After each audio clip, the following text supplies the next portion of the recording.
My son banned me from his wedding but sent me a bill for $600,000 to pay for his party in Honeymoon. He even cheekily added a note saying, "Be thankful I let you contribute." I just smiled and turned his dream into a nightmare. My name is Otis King. I am 74 years old, and for the last 40 years I have lived in the shadows of the empire I built. To the world, and especially to my son Dante, I am just a retired mechanic who got lucky with a few investments. I live in a modest 3-bedroom house in a quiet neighborhood. I drive a Ford pickup truck that has seen better days. I wear work boots, not Italian loafers. But what my son does not know is that I own the building he lives in. I own the land his country club stands on, and I have enough money to buy and sell his fiancée family 10 times over. But yesterday morning I realized that all my money could not buy the one thing I wanted most: my son respect.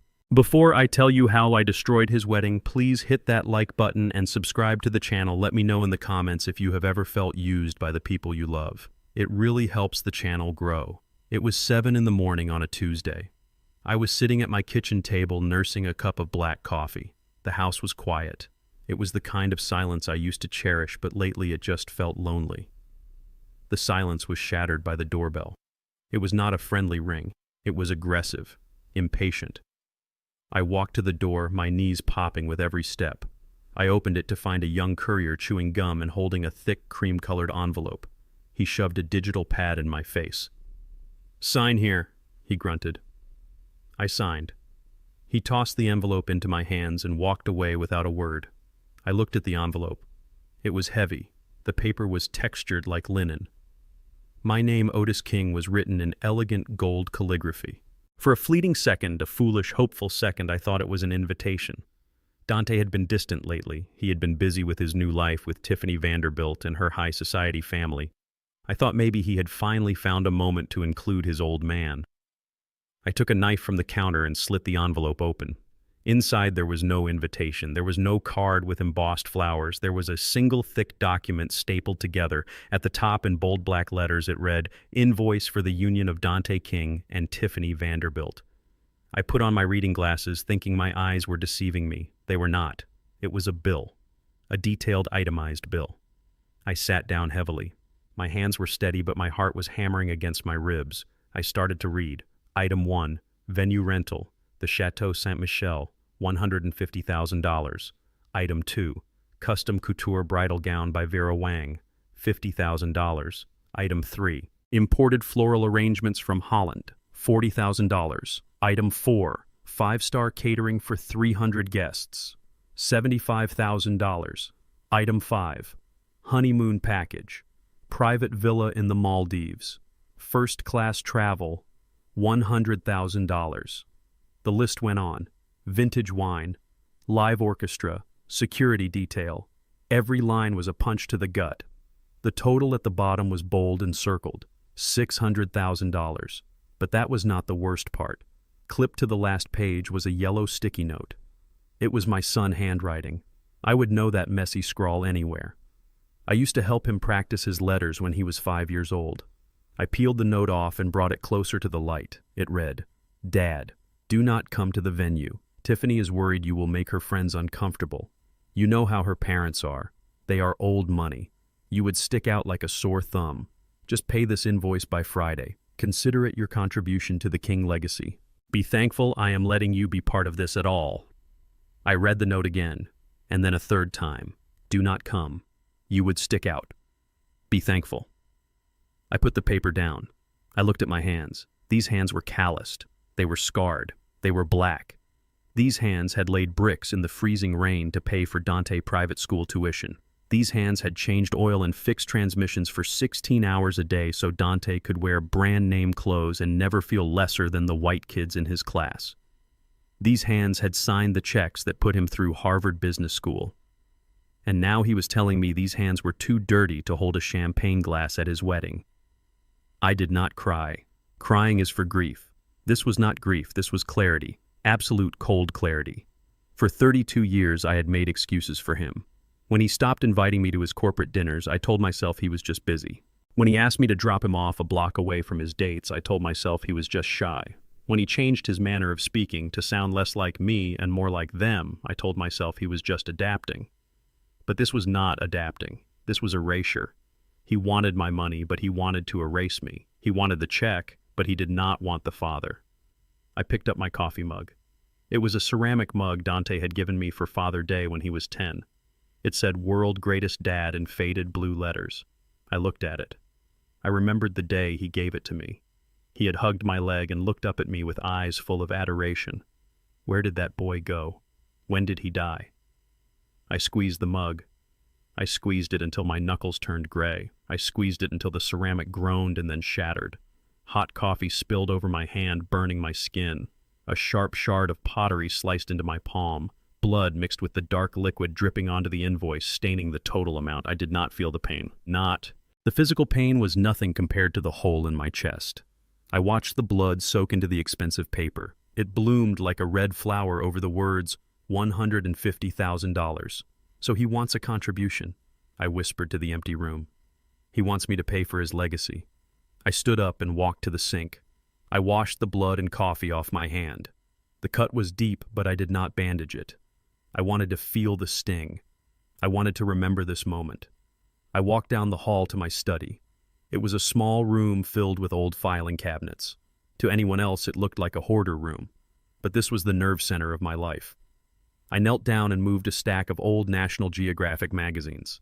Behind them was a floor safe. I spun the dial. Left, right, left. The heavy door clicked open. Inside, there were no stacks of cash or gold bars, just a single black ledger, a notebook bound in leather. I took it out and placed it on the desk. This was the book. The book where I recorded every single dime I had ever given Dante. Every tuition payment, every car note, the down payment for his penthouse that he thought was a trust fund payout, the secret bail money from that incident in college he thought had just disappeared. It was all here. Dates, amounts, checks. I opened the book to the last entry, last month. $20,000 for an engagement ring upgrade because Tiffany did not like the first one. I picked up a red pen. I drew a thick line under that entry. That is it, I said aloud. The Bank of Otis is closed. But closing the bank was not enough. He had insulted me. He had banned me from seeing my son get married. He had sided with a woman who looked at me like I was the help. He wanted $600,000. I looked at the invoice again. Maldives, Chateau, Couture. It was a fantasy built on my back. If he wants a check, I will give him a check. But first I need to understand exactly what I am paying for. I reached for my landline phone. I dialed a number I had not called in years. It rang 4 times. "Yeah," a voice answered. It was deep, rough, and sounded like gravel in a blender. "Reggie," I said, "it is Otis." There was a pause. "Otis King. I thought you retired." "I did," I said. "But I have one last job. I need you to dig up everything you can on the Vanderbilt family. The parents, the daughter, their assets, their debts, everything, Vanderbilt." Reggie chuckled. "That is old money, Otis. They are untouchable. Nobody is untouchable, Reggie. Not when you know where the bodies are buried. And find out everything about Dante finances, too. I want to know who he owes. I want to know why he needs $600,000 so badly that he would sell his own father out." "You think the boy is in trouble?" Reggie asked. "I think the boy is about to be in a lot more trouble," I replied. I hung up the phone. I looked out the window at my overgrown lawn. For years I had played the role of the simple retired man. I kept my head down. I let people underestimate me. I let my own son underestimate me. He thought I was just a checkbook. He forgot that before I was a checkbook, I was a man who built skyscrapers from mud. I was a man who negotiated contracts with sharks and came out wearing their teeth as a necklace. Dante wanted a wedding to remember. I was going to give him one. I was going to give him a wedding that the whole city would talk about for years, but not for the reasons he thought. I grabbed the bloody invoice and walked to the kitchen trash can. I hovered my hand over it, ready to throw it away. Then I stopped. No. This was evidence. This was fuel. I folded the invoice carefully, avoiding the bloodstains, and put it in my pocket. It was time to pay a visit to my son. It was time to see this luxury penthouse I had bought him. It was time to look him in the eye and see if he had the guts to say those words to my face. I grabbed my keys, I walked out to my truck. The engine roared to life with a cough and a sputter. It was an ugly sound, a violent sound. It matched exactly how I felt. I backed out of the driveway and headed toward the city skyline. toward the glass tower where my son lived like a king on a pauper dime. The drive took 40 minutes. I spent every minute rehearsing what I would say. But I knew that words were useless now. Dante had made his position clear. He had drawn a line in the sand. He stood on one side with his white wife and his high society friends, and he had shoved me to the other side, the side of the forgotten, the side of the used. Well, son, I thought, as I merged onto the highway, gripping the steering wheel with my bandaged hand. You wanted to cross the line.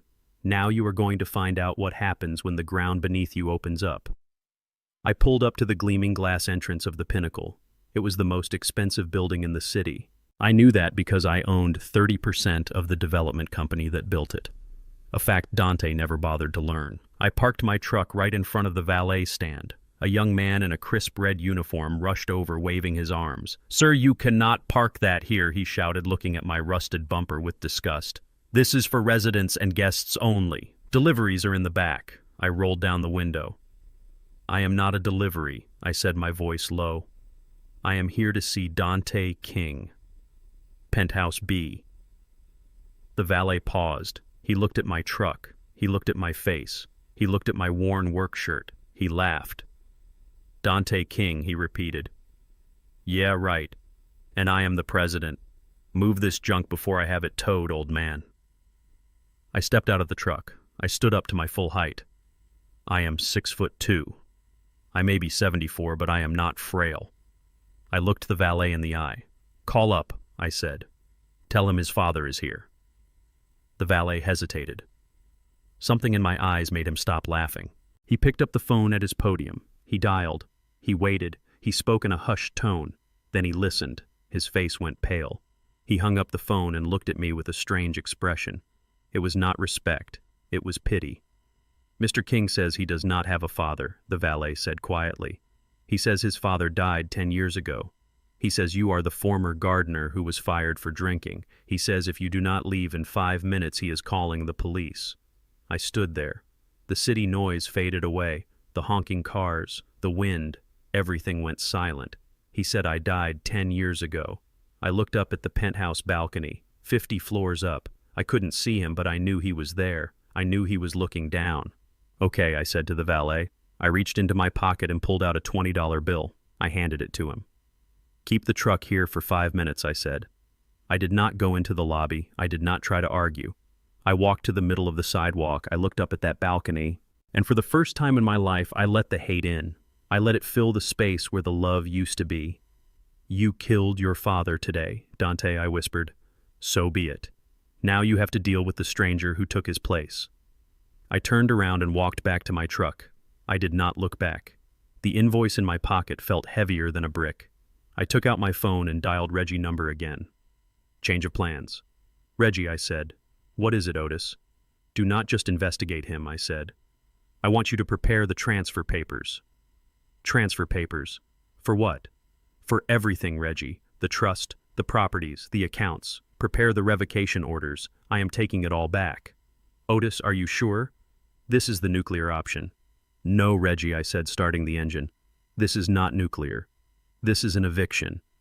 I am evicting him from my life, and I am presenting him with the bill." I drove away from the building.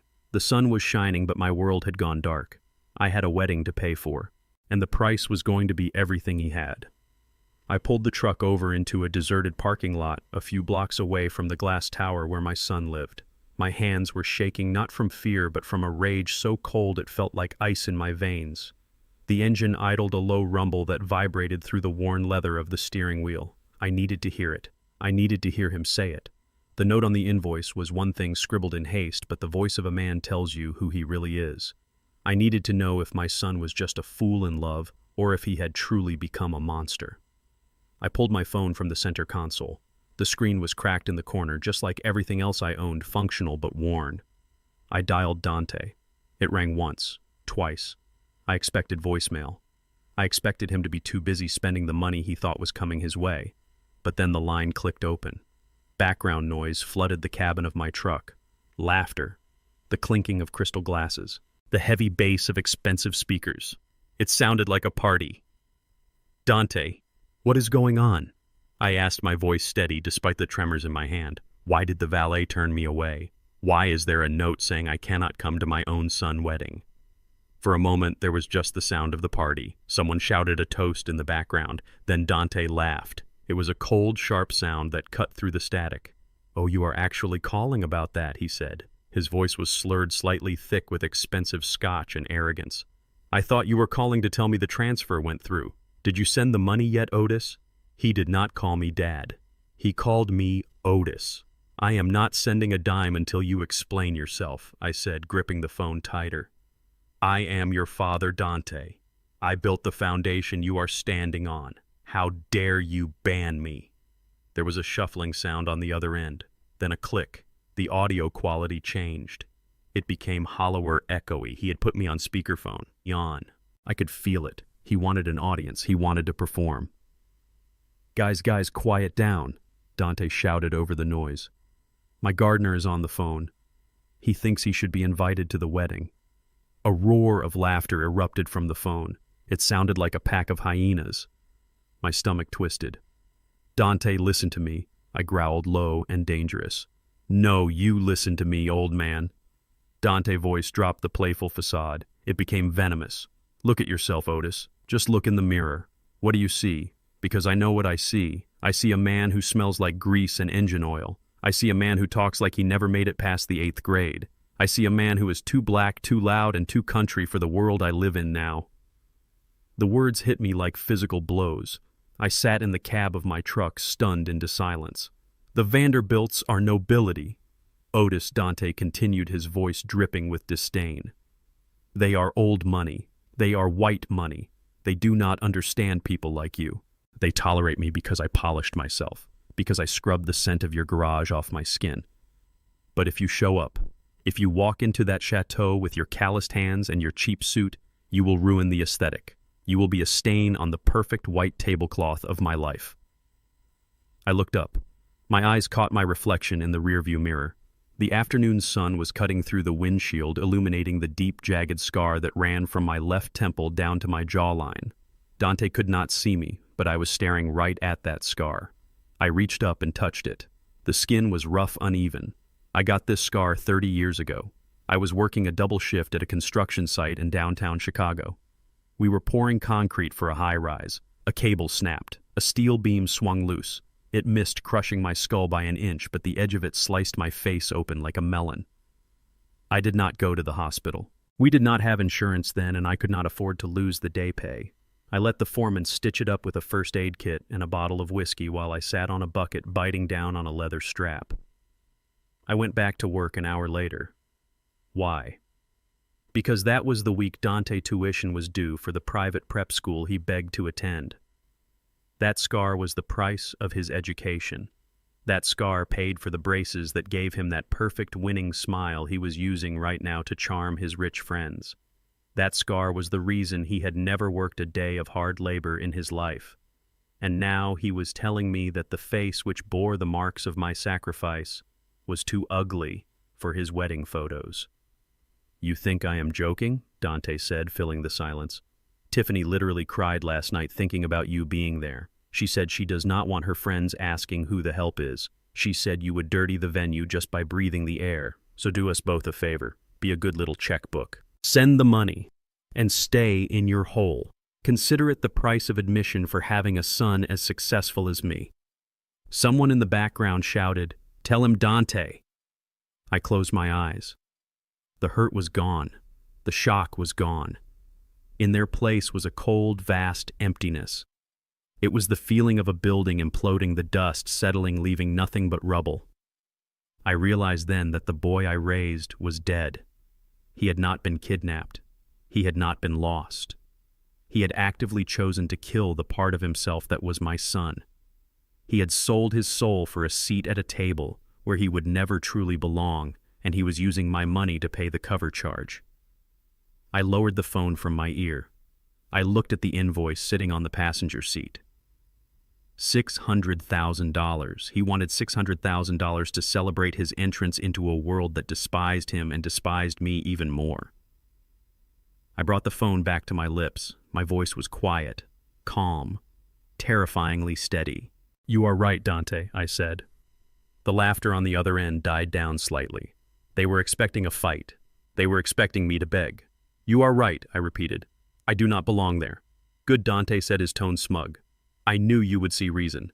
Just wire the funds by Friday. I will take care of it," I said. I hung up the phone. I did not slam it down. I pressed the end call button with a gentle, deliberate motion. I sat in the silence of the parking lot for a long time. I watched a plastic bag blow across the asphalt. My son wanted a war. He did not know it yet, but he had just declared it. He thought he was dealing with a senile old man who was desperate for affection. He forgot who I was. He forgot that I was the man who negotiated with unions when they brought baseball bats to the table. He forgot that I was the man who bought his first apartment complex with cash I saved in a coffee can. He wanted me to pay. Oh, I was going to pay. But not with a check. I started the truck. The engine roared a deep, angry sound that matched the beating of my heart. I put it in gear and pulled out onto the road. I was not going home. I had work to do. I had to stop at the bank. I had to stop at the lawyer office. And I had to make a few phone calls to people I had not spoken to in a very long time. Dante wanted to erase his father. He was about to get his wish. The father was gone. The landlord was here. And rent was due. I drove my rusted Ford F-150 down the familiar streets toward the downtown district. The city had changed over the last 40 years. Glass and steel had replaced the brick and mortar I used to lay with my own hands. I remembered when this whole area was nothing but warehouses and empty lots. Now it was the playground for the elite. And right in the center of it stood the pinnacle. It was a 50-story needle of blue glass piercing the sky. I knew every inch of that building. I knew the foundation was reinforced with extra rebar because I insisted on it during the planning phase. I knew the HVAC system was top of the line because I reviewed the specs myself. I knew it because my investment firm financed the construction. But most importantly, I knew it because I bought the penthouse suite on the top floor. I bought it 5 years ago. It was supposed to be a graduation gift for Dante. A starter home. $5 million cash. I put it in a revocable living trust with Dante as the beneficiary so he could live there tax-free while I handled the property taxes and maintenance fees from the shadows. He called it his bachelor pad. I called it his safety net. I pulled my truck up to the residence entrance. It was separate from the main lobby, discreet and tucked away on the side street for privacy. I didn't bother with the valet this time. I parked in a loading zone, ignoring the no parking sign. I had a key card in my wallet. A black master access card that opened every door in the building. I walked up to the glass doors, my reflection staring back at me. A tall black man in a stained work shirt and heavy boots. I looked like a man coming to fix a leak, not the owner of the building. I held my card up to the reader, expecting the satisfying beep and the click of the magnetic lock. Buzz. A red light flashed. Access denied. I frowned. I wiped the card on my pants, thinking maybe it was dirty. I tried again. Buzz. Access denied. My stomach tightened.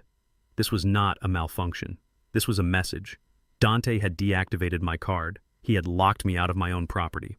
I tried the intercom button. A voice crackled through the speaker. "Yes, can I help you?" "This is Otis King," I said, my voice calm. "My key card is not working. I need to get up to the penthouse." There was a pause. A long, uncomfortable silence. Then the door clicked, but it did not open. Instead, a side door opened and a security guard stepped out. He was new. I didn't recognize him. He was young, big, and wearing a tactical vest that looked ridiculous for a residential doorman. He had his hand resting on his belt near his taser. He sized me up, his eyes scanning my boots, my truck, and the scar on my face. "Sir, you need to step away from the door," he said, his voice flat and rehearsed.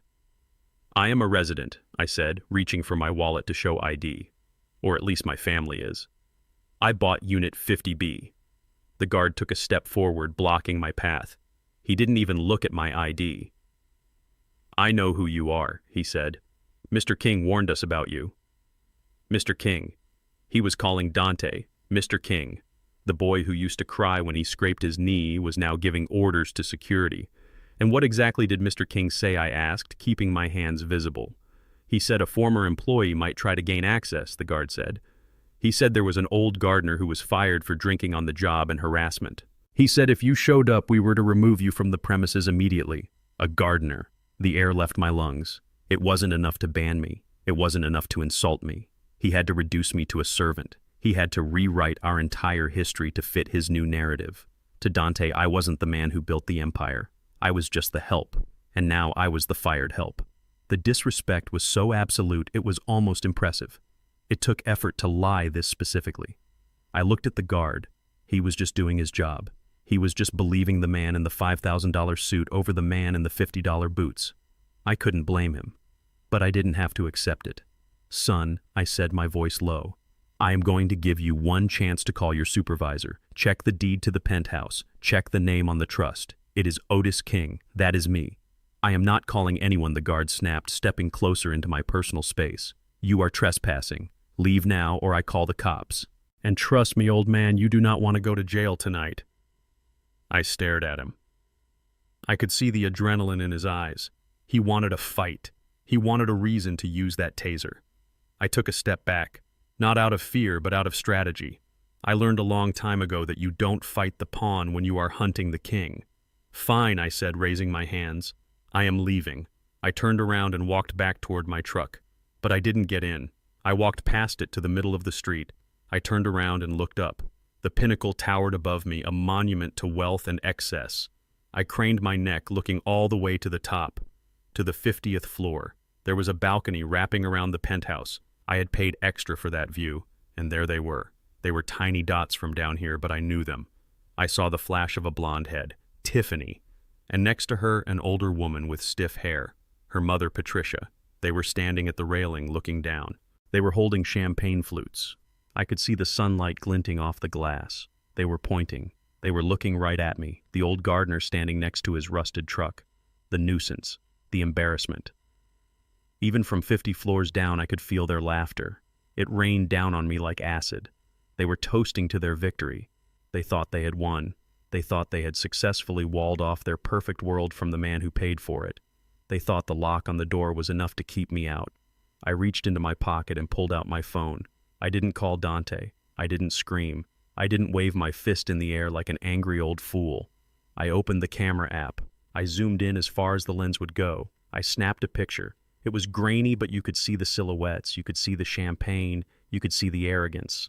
I saved the photo, then I opened my contacts and found the number for Reggie. I pressed call. It rang once. Otis, Reggie answered. Did you get the info on the Vanderbilts? I don't care about the info right now, Reggie, I said, my eyes never leaving the balcony. I have a new instruction. What is it? The penthouse, I said. The revocable trust for Unit 50B. Yeah, I have the file right here. What about it? Revoke it, I said. Reggie paused. Say that again. Revoke the trust, Reggie. Exercise the clause. I am the grantor. I have the right to dissolve the trust at any time for any reason. My reason is that the beneficiary is ungrateful trash. Otis, that means Dante loses the apartment. He will be evicted. That is his home. It is not his home, Reggie, I said, watching Tiffany take a sip of her champagne. It is my house. He is just a squatter. Otis, if you do this tonight... Reggie hesitated. If you do this, he will be on the street. No, he won't. I said, cold as the grave. He can go live with his rich in-laws. Let's see how much they love him when he doesn't come with a $5 million view. Do it, Reggie. File the paperwork electronically. I want the notice posted on his door by tomorrow morning. I want the locks changed by noon. All right, Otis, Reggie said, his voice heavy. It is done. I will alert the property management company. Thank you, Reggie. I hung up the phone. I looked up at the balcony one last time. Enjoy the champagne, Tiffany, I whispered. It is the last bottle you are going to drink on my dime. I got into my truck and slammed the door. The guard was still watching me, hand on his belt. I started the engine and revved it loud. I pulled away, leaving a cloud of black exhaust in the pristine driveway of the Pinnacle. I wasn't just a gardener. I was the man who was about to rototill their entire lives. And I was just getting started. I drove away from the glass tower of the Pinnacle, leaving the image of my son and his fiancée laughing on the balcony burned into my retinas. My blood was boiling, but my mind was ice cold. I needed answers, and I knew exactly where to get them. I steered my truck toward the south side of the city. The scenery changed rapidly. The gleaming skyscrapers and manicured lawns gave way to cracked pavement, chain-link fences, and warehouses that had seen better days. This was my old stomping ground. This was where I built my first garage, where I laid my first bricks. It was gritty, it was loud, and it was real. I pulled into the parking lot of Earl's Diner. It was a squat brick building with a neon sign that flickered and buzzed. To the average person, it looked like a grease pit where you might get food poisoning. To me, it was the best office in the city. It was quiet, it was private, and they served the best grits in the state. I walked inside the bell above the door, chiming softly. The air smelled of bacon grease and old coffee. I scanned the room. In the back booth, sitting with his back to the wall like an old gunfighter, was Reggie. Reggie was a disbarred lawyer who knew more about the law than any partner at a top firm. He wore a suit that was 10 years out of style, and he had a face that looked like a roadmap of bad decisions. But he was loyal. He was the only man I trusted to dig through the dirt because he wasn't afraid to get his hands muddy. I slid into the booth opposite him. Reggie didn't smile. He just pushed a cup of black coffee toward me and tapped a thick manila folder sitting on the chipped Formica table. "You look like hell." "Otis," Reggie grunted, his voice rough from years of cheap cigars. "That scar on your face looks angry today." "It feels angry," I replied, taking a sip of the bitter coffee. "Did you find what I asked for?" Reggie nodded slowly. He placed his hand on the folder. "Otis, what is in here is not pretty. If you are looking for a reason to forgive that boy of yours, you are not going to find it. If you are looking for a reason to bury him, you hit the motherlode." "Open it," I said. Reggie flipped the folder open. Spread out on the table were financial reports, bank statements, and credit reports. It was an autopsy of a financial life. "Let us start with the Vanderbilts," Reggie said, pointing to a document with a red header. "Patricia and Richard Vanderbilt, the pillars of society, the old money, the aristocrats." He laughed, a dry hacking sound. "They are broke, Otis. Stone cold broke." I frowned, looking at the numbers. "But they have the estate in the Hamptons. They have the townhouse. They throw those charity galas every month." "Smoke and mirrors," Reggie said, tapping a foreclosure notice. "The estate in the Hamptons has 3 mortgages on it. They have not paid the property tax in 2 years. The bank is moving to seize it next month. The townhouse is leased in the name of a shell company that declared bankruptcy last week. And those charity galas, they use the donations to pay the interest on their credit cards. They are running a Ponzi scheme, Otis, and the only investor left is their reputation." I picked up a credit report. It was a sea of red ink, maxed out cards, personal loans with interest rates that should be illegal, lawsuits from vendors who never got paid. "They have been insolvent for 3 years, Reggie continued. "They are drowning. They are desperate. They need a lifeline. And guess who walked into their lives looking for validation and carrying a checkbook connected to a very wealthy, silent father?" "Dante," I whispered. "Exactly," Reggie said. "They saw him coming a mile away. They did their homework, Otis. They know Dante does not have the money himself, but they know about the trust. They know about the properties you put in his name. They know his father is the legendary Otis King, even if Dante pretends you do not exist." I sat back in the booth, feeling a strange mixture of validation and disgust. So it was a setup, the love story, the whirlwind romance. It was a merger, an acquisition. "Tiffany is the bait," Reggie said, flipping to a page with Tiffany picture. "She has over $200,000 in student loan debt and credit card bills from shopping sprees in Paris and Milan. She is looking for a husband to pay the tab. She does not love Dante. She loves the solvency he represents. To them, he is not a person. He is a liquidity event. He is a gold mine they can strip mine until there is nothing left." I looked at the photo of Tiffany. She looked perfect, polished, untouchable. But on paper, she was a disaster. She was a parasite looking for a host. And Dante. "Does he know?" I asked. Reggie shook his head. "That is the sad part. The boy is clueless. He thinks they love him for his charm. He thinks he finally made it into the inner circle. He has no idea he is the main course at their dinner table. He is leveraged to the hilt, Otis." I pulled his financials too. Reggie pushed another stack of papers toward me. "He has taken out loans against the penthouse," Reggie said. "Hard money loans, high interest. He forged your signature on the guarantor documents."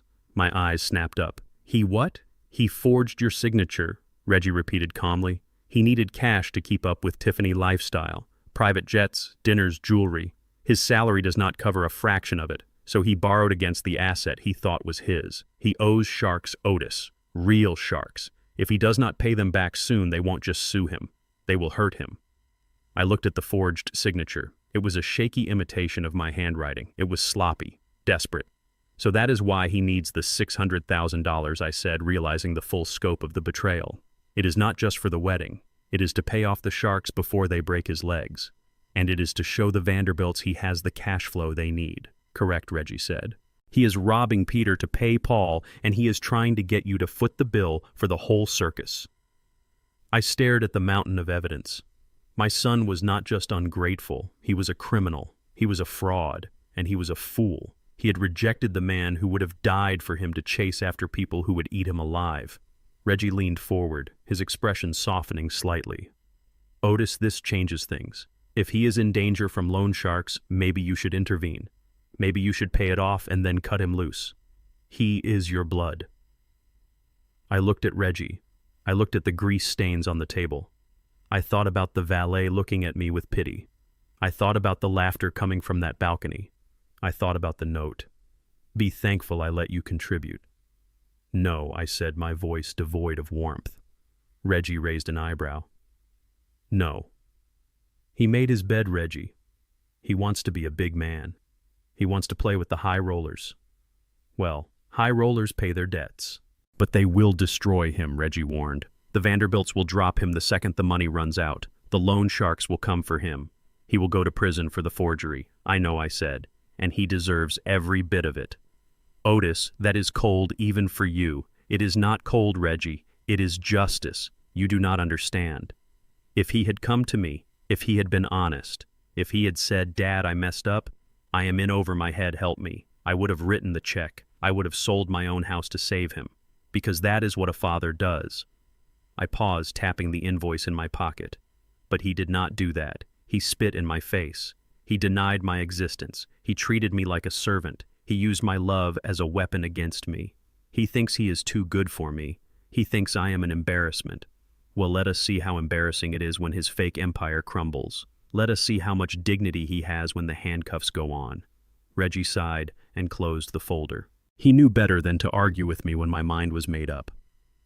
So what is the play, he asked. The play is, we let the show go on, I said. We let them have their wedding. We let them stand up there in their expensive clothes and say their lies, and when they think they have won, when they are at their highest point, we pull the rug out. You want to expose them, Reggie asked. I want to nuke them, I said. I want the Vanderbilts to know Dante is broke. I want Dante to know the Vanderbilts are frauds. And I want everyone in that room to know that the old gardener they laughed at owns the very ground they are standing on. Reggie nodded, a small, grim smile appearing on his face. All right, Otis. I will get the paperwork ready, but you need to be careful. Desperate people do dangerous things. I am counting on it, I said, standing up. I threw a $50 bill on the table for the coffee. Keep the change, Reggie, and get me the contact info for the loan sharks Dante owes. I want to buy his debt. You want to buy his debt? Reggie asked, eyes wide. Why? Because I said, walking toward the door. When they come to collect, I want to be the one holding the leash. I walked out of the diner into the humid afternoon air. The revelation of the Vanderbilts' bankruptcy did not make me feel pity for Dante. It hardened my resolve. He was a fool who had traded a diamond for a piece of glass because the glass sparkled more. He was ashamed of his black father. He was ashamed of the sweat and the struggle that bought him his life. He wanted the white fantasy. He wanted the old money prestige. Well, he was about to find out that the only thing old about the Vanderbilts was their debt, and the only thing real in his life was the father he had thrown away. I got into my truck. I had a wedding to attend, and I had a gift to deliver. It wasn't a check, it was a mirror, and I was going to force them all to look into it. I sat in the cab of my truck, the engine idling, the air conditioner fighting a losing battle against the afternoon heat. The invoice lay on the passenger seat next to the file Reggie had given me. $600,000. The number stared up at me, black ink on cream paper, arrogant and demanding. I have been in the construction business for 40 years. I know what things cost. I know that when a contractor quotes you $10,000 for concrete, you ask to see the supplier receipt because it is probably $6,000. I built my empire by knowing the price of a nail and the price of a man labor. And looking at this bill, my gut was twisting. Not with sadness anymore, but with the instinct of a predator who smells blood in the water. These numbers were too round, too perfect. $150,000 for the venue, $50,000 for a dress. I picked up the invoice. My hand was steady now. The shaking had stopped when the sadness died, leaving only cold calculation behind. I reached into the glove box and pulled out a burner phone I kept for site inspections. Dante knew my personal number. If I called from that, he would know I was checking up on him. But to the rest of the world, I could be anyone. I dialed the number for the Chateau Saint-Michel. It rang twice before a woman with a voice like polished silver answered. Chateau Saint-Michel, Events Department. How may I assist you?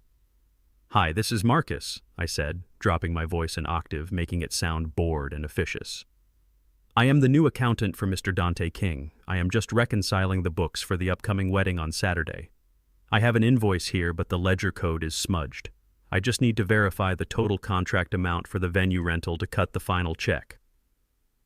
There was a pause. The sound of typing on a keyboard. Ah, yes, Mr. King Wedding, the woman said. A lovely couple. One moment, please. I waited. I watched a pigeon peck at a discarded French fry in the parking lot. Here we are, the woman said. The total contract amount for the full weekend buyout, including the security deposit and the cleaning fee, is $50,000. I froze. The pigeon flew away. I am sorry, I said, keeping my voice level. Did you say 50,000? Yes, sir. 50,000. Is there a discrepancy? I looked at the invoice in my lap. 150,000. No, I said. No discrepancy. I must have been looking at the catering budget. Thank you. I hung up. $100,000. He had padded the venue cost by $100,000. I felt a cold smile tug at the corner of my mouth. It wasn't a happy smile. It was the smile of a man who just found the structural crack in a building foundation. I dialed the next number. The caterer, Le Petit Gourmet, top-of-the-line stuff. Kitchen, this is Henri. Henri, this is Marcus with Dante King Accounts, I said. Just finalizing the wire transfer for the wedding. I have a figure here of $75,000. I just want to confirm that covers the full bar and the lobster service. 75. Henri laughed. It was a loud, boisterous sound. Monsieur King drives a hard bargain. We settled on $25,000 for the menu, no lobster, chicken and sea bass, and the bar is capped at $5,000, $30,000 total. $30,000. The invoice said 75. Another $45,000 skimmed off the top. I went down the list. The florist, the dressmaker, the travel agent for the honeymoon. The dress wasn't $50,000. It was a rental.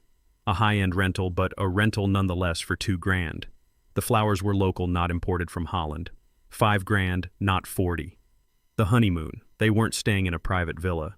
They had booked a standard suite. $20,000, not 100. I sat there for 20 minutes making call after call. I wrote the real numbers in the margins of the invoice with a red pen. When I was done, I did the math. The total cost of the wedding, the real cost, was just under $200,000. Dante had sent me a bill for $600,000. He wasn't just asking me to pay for his wedding. He was robbing me. He was running a con on his own father. He had inflated the costs by $400,000, hoping I would just write the check out of guilt or pride without asking questions. $400,000. That is not pocket change. That is not, I want to buy a nice watch money. That is life or death money. Why? Why would he risk this?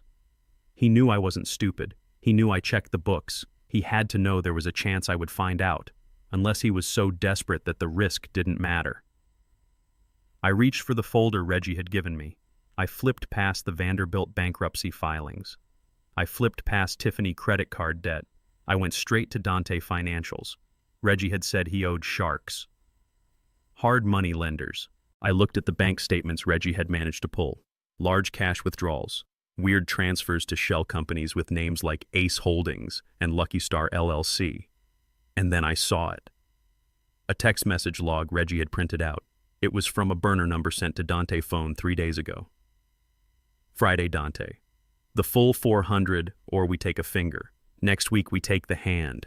I stared at the paper. The air in the truck seemed to get thinner. He didn't need the money for the wedding. He didn't need it to impress the Vanderbilts. He needed it to keep his fingers attached to his hands. He had gambled away money he didn't have, probably trying to maintain the lifestyle Tiffany demanded, and now the bill was due. He was using his wedding as a front to launder money from me to the mob. He was going to take my check, pay the vendors the real price, and hand the extra $400,000 to the thugs waiting in the shadows. And he hated me for it. That was the part that stuck in my throat like a bone. He didn't come to me. He didn't say, "Dad, I am in trouble. I messed up. Please help me." No, he banned me. He insulted me. He called me a gardener. He treated me like dirt while simultaneously reaching into my pocket to save his own life. He wanted my money, but he despised the source. He wanted the gold, but he didn't want to touch the black hands that mined it. I looked at the scar in the rearview mirror again. My son was not just a snob. He was a desperate, drowning man who was trying to use my head as a flotation device. I could save him. I could write the check. I could call the police. I could use my connections to make the loan sharks back off. I had the power to fix this with a snap of my fingers. But as I looked at that fraudulent invoice, that blood-stained lie, something in me hardened into stone. He made his choice. He chose the lie. He chose the Vanderbilts. He chose to erase me. If I saved him now, he would never learn. He would just find another way to use me, another way to bleed me dry while laughing behind my back with his new family. No. I picked up the red pen again. I drew a big X across the invoice. "You want to play games, Dante?" I whispered. "You want to play con artist with the man who built this town? You want to hustle the hustler?" I laughed. It was a low rumble deep in my chest. It wasn't a nice laugh. It was the sound of a sledgehammer hitting concrete. "You forgot one thing, son. You forgot to check who owns the building. You forgot to check who owns the venue. You forgot to check who owns you." I put the truck in gear. I wasn't going to call him out. Not yet. I was going to let him think it worked. I was going to let him sweat until the very last second. He needed that money by Friday. Today was Tuesday. I was going to make him wait. I was going to make him beg. And then on Saturday, in front of his bride, in front of her family, in front of the whole world, I was going to show him exactly what his lies were worth. I pulled out of the parking lot. I had a wedding to plan, and it was going to be spectacular. I dialed Reggie number. "Reggie," I said when he picked up, "I need you to set up a meeting." "With who?" "With the guys Dante owes money to." "Otis, are you crazy? Those are bad men." "I know," I said, "but I have something they want. And I want to make sure they have a front row seat at the wedding." "You are going to invite the loan sharks to the wedding?" Reggie asked, his voice incredulous. "Oh yes," I said. "I want Dante to see all his demons in one room. I want him to look out at that crowd and see the father he rejected and the monsters he created standing side by side." I drove toward the sunset, the city skyline turning into silhouettes against the burning orange sky. The gardener was coming to the wedding, and he was bringing the weeds with him. I sat in my study, the single lamp casting long shadows against the walls lined with filing cabinets. The house was silent, but my mind was loud. It was the noise of a construction site before the demolition charges blow. Controlled chaos. On the desk in front of me lay the burner phone I used for site inspections, and my personal cell phone, the one with the cracked screen. Next to them was the bloody invoice, the one Dante had sent me, the one that said I was not good enough to be seen, but good enough to pay. I picked up my personal phone. My thumb, calloused and rough from 50 years of handling brick and steel, hovered over the screen. I had to send a text. It had to be the perfect text. It had to sound like a defeated man. It had to sound like the old, broken-down gardener Dante thought I was. I had to swallow my pride. I had to choke it down until it tasted like ash in my throat. I typed slowly, deliberately missing a few letters here and there just to sell the act. "Dante," I wrote, "I've been thinking. You are right. I do not fit in with those people. I am sorry for coming to your building. I do not want to ruin your big day. I just want you to be happy, son. I will pay the bill." I pressed send. The message swooshed away. I stared at the screen, watching the 3 little dots appear almost instantly. He was watching his phone.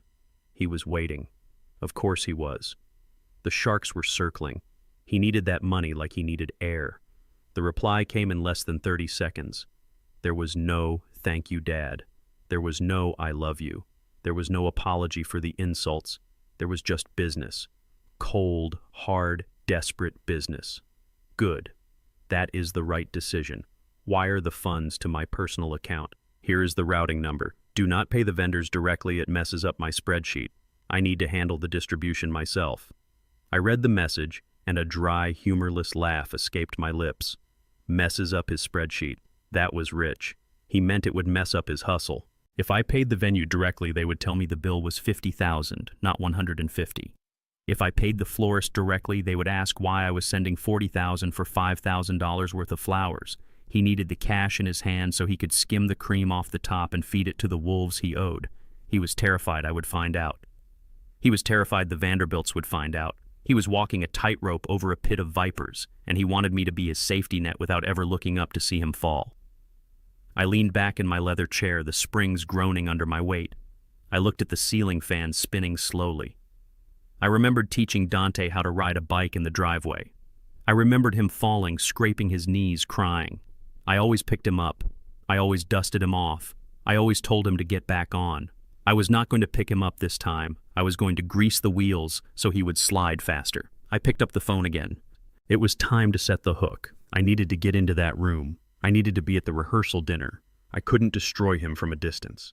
I needed to look him in the eye when his world collapsed. I typed my response playing the card he hated the most. My age, my background, the very things he despised. Wire, I typed. I do not know how to do that, Dante. I do not use those apps. I do not trust the internet with that kind of money. You know how I am. I like paper. I like to hold it in my hand. The dots appeared again, then disappeared, then appeared again. He was frustrated. He was cursing at his phone. He was probably telling Tiffany that his idiot father was being difficult. Just go to the bank and have the teller do it, he texted back. It is easy. I cannot go to the bank. I lied. My truck is acting up. The starter is gone. I cannot get into town until tomorrow. I waited. I let him sweat. I knew he needed that money by Friday. Today was Tuesday. The clock was ticking louder for him than it was for me. Fine, he texted. Then mail a check. Overnight it. I cannot mail a check for $600,000, Dante, I replied. What if it gets lost? What if someone steals it? No. This is too much money to trust to the mailman. I have to give it to you. The silence stretched out for 5 minutes. He was trapped. He couldn't force me to wire it. He couldn't come get it because he had banned me from his life and probably didn't want to be seen in my neighborhood. And he couldn't wait. I typed the final nail in the coffin. I will bring it to you. I know the rehearsal dinner is Thursday night. I will bring a certified check. I will hand it to you personally. Then I will leave. You will not even know I am there. This was the gamble. He had banned me. He had been explicit. Would his greed outweigh his shame? Would his need for the money override his fear of being embarrassed by his black father? The phone buzzed. Fine, but you do not come inside. You wait in the parking lot. You text me when you are there. I will come out and get it. And wear a suit, Otis. Do not show up in your work clothes. I do not want the valet thinking you are homeless. I stared at the message. Wear a suit. Wait in the parking lot. Like a drug deal. Like a secret shame. He had agreed. His greed had won. He was going to let the fox into the henhouse because he thought the fox was bringing a golden egg. I typed one word. Okay. I put the phone down. I opened the bottom drawer of my desk and pulled out my checkbook. It wasn't the personal checkbook for my daily expenses. It was the heavy binder for King Holdings, LLC, the company that owned half the commercial real estate in the district. I took a pen. I wrote the date. Thursday. I wrote the payee. Dante King. I wrote the amount. $600,000.00. I looked at the check. It was a beautiful piece of paper. It represented freedom for him. It represented salvation. I signed it, Otis King. My signature was bold sweeping. It was the signature of a man who signed steel contracts on the hood of a truck. But I wasn't going to give him this check. Not really. I reached into my drawer and pulled out a rubber stamp. It was a stamp I used for voided contracts. I didn't stamp the check. Not yet. I had a better idea. I needed a prop. I needed a check that looked real, felt real, but wasn't worth the paper it was printed on until I said so. I picked up the phone and dialed Reggie again. Reggie, I said, I need a certified check drawn up. For the $600,000, Reggie asked, his voice weary. You are actually going to pay him, Otis. I am going to give him a piece of paper, Reggie, but I want you to put a restriction on it, a custodial hold. A custodial hold. What for? I want the funds to be verifiable, I said. When he calls the bank, I want them to say the money is there. But I want the release of funds to be contingent on my physical signature at the bank in person on Friday morning. Reggie whistled low. So you hand him the check Thursday night. He thinks he is rich. He tries to deposit it. It bounces unless you show up Friday. Exactly, I said. And I am not showing up Friday. Otis, that is cruel. He will deposit it. He will pay the sharks, and then the check will freeze. The sharks will think he scammed them. That is the point, Reggie. He wants to play big shot. Let him handle big shot problems. I will draw it up, Reggie said. But Otis, you know you are walking into a lion den, right? That rehearsal dinner. It is at the Sapphire Room. That is Vanderbilt territory. They are going to look at you like you are something they stepped in. Let them look, I said. I have been looked at like that my whole life. It does not bother me anymore. What bothers me is that my son is doing the looking. I hung up. I looked at the check on my desk. It was bait. Shiny, expensive bait. I stood up and walked to my closet. I pushed aside the flannel shirts and the denim jackets. Way in the back, covered in plastic, was a suit. It was charcoal gray, Italian wool. I bought it 10 years ago for my wife's funeral. I hadn't worn it since. I pulled the plastic off. The suit smelled of cedar and memories. I held the jacket up. It was a good suit, a dignified suit. It was the suit of a man who deserved respect. Dante told me to wear a suit so I wouldn't look homeless. He didn't know that this suit cost more than his car. He didn't know that when I wore this suit, I wasn't Otis the gardener. I was Otis the grief-stricken husband who buried the only woman who ever truly loved him. I hung the suit on the door. I brushed the shoulders off. I will wear the suit, son, I whispered to the empty room. I will wear it. And when I walk into that restaurant, I won't be waiting in the parking lot. I am coming through the front door. And I am going to sit at the table and I am going to watch you smile while you hold a piece of paper that is going to hang you. You wanted a contribution. You wanted me to pay for your happiness. I touched the scar on my face. Happiness is expensive, Dante, and the bill is past due. I turned off the lamp in the study, plunging the room into darkness. The only light came from the street lamp outside, casting long bars of shadow across the floor. It looked like a prison cell. Appropriate, I thought, because by Friday one of us was going to be free and the other was going to be in a cage of their own making. I went to bed, but I didn't sleep. I lay there listening to the house settle, plotting my entrance. I rehearsed my lines, I practiced my stoop, my shuffle, the tremors in my hands. I had to be the old man. I had to be the weak, feeble, confused old man. Because nobody fears the old man. And that is exactly why they never see the knife coming until it is buried to the hilt. The charcoal gray suit felt heavy on my shoulders like a coat of mail forged in a different era. It was Italian wool tailored 20 years ago for a man with more muscle and less scar tissue, but to the untrained eye, it just looked old. It smelled of cedar blocks in the back of a closet where memories go to gather dust. I checked my reflection in the rearview mirror of my truck one last time. The man staring back at me did not look like the owner of a real estate empire. He looked like a relic. He looked like exactly what Dante said I was. A gardener, a mechanic, a mistake. I had parked 3 blocks away to avoid the valet. I walked the rest of the way, the city humidity clinging to my skin. The Sapphire Room was the kind of place where the lighting was dim to hide the prices on the menu, and the walls were lined with velvet to muffle the sounds of deals being made. It was neutral ground for the Vanderbilts, a place where they could pretend their credit cards were not maxed out. I pushed open the heavy mahogany doors. The blast of air conditioning hit me first, followed immediately by the scent of expensive lilies and old money desperation. The room was buzzing with chatter, the clinking of silverware, the low hum of a jazz quartet in the corner. Then I stepped into the light. The silence spread outward from the door like a ripple in a stagnant pond. It started with the hostess, who looked at my worn shoes with undisguised horror, and it moved table by table until it reached the center of the room where my son held court. Dante was standing with a glass of champagne in his hand, laughing at something Richard Vanderbilt had said. He looked the part.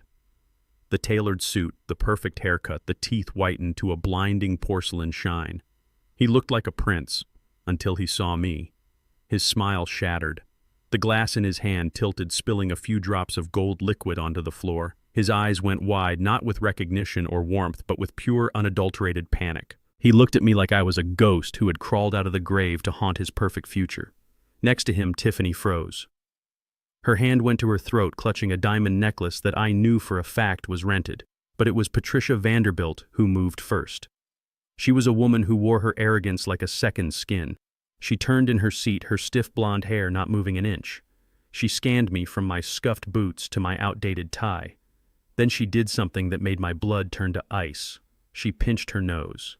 She brought a manicured hand up to her face, covering her nose and mouth with a theatrical, dramatic gesture of disgust. "Oh God," she said, and her voice carried through the silent room like a whip crack. "Dante, what is that smell? It smells like industrial solvent, like engine oil." She waved her hand in front of her face as if wafting away a toxic fume. "Dante," she hissed loud enough for the waiters to stop in their tracks. "Why did you let him in here? You said he was going to wait in the car. This is a dining establishment, not a garage." The insult hung in the air. I had scrubbed my skin raw before putting on this suit. I smelled of nothing but soap and cedar, but to her I would always smell of labor. I would always smell of the dirt I dug and the oil I changed to pay for the life she was currently enjoying.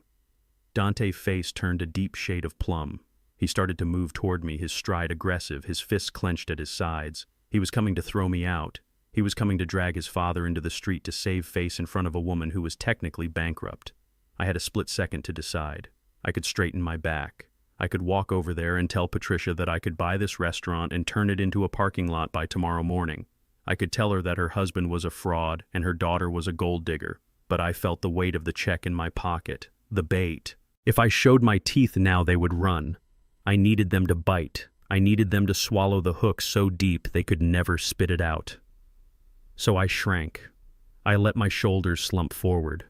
I introduced a tremor into my hands. I widened my eyes, giving them a glassy, confused look. I became the old man they wanted to see. I became the burden. "I am sorry, Mom," I mumbled, my voice cracking perfectly. I tried to wash up. I really did. The water was cold at the shop today. I looked down at my feet, shuffling them awkwardly on the plush carpet. "I just wanted to see the boy," I said softly. I did not mean to cause a fuss. Dante stopped 3 feet away from me. The aggression drained out of him, replaced by a look of intense irritation and embarrassment. He looked at his guests, who were now whispering behind their hands. He looked at Patricia, who was still holding her nose. "Dad," he hissed under his breath, his voice tight. "What are you doing? I told you to text me from the parking lot. You are ruining everything."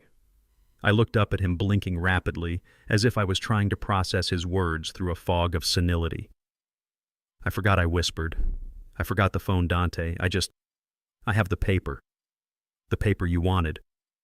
I patted my chest pocket where the check sat. Dante's eyes flickered to the pocket, greed warred with shame on his face.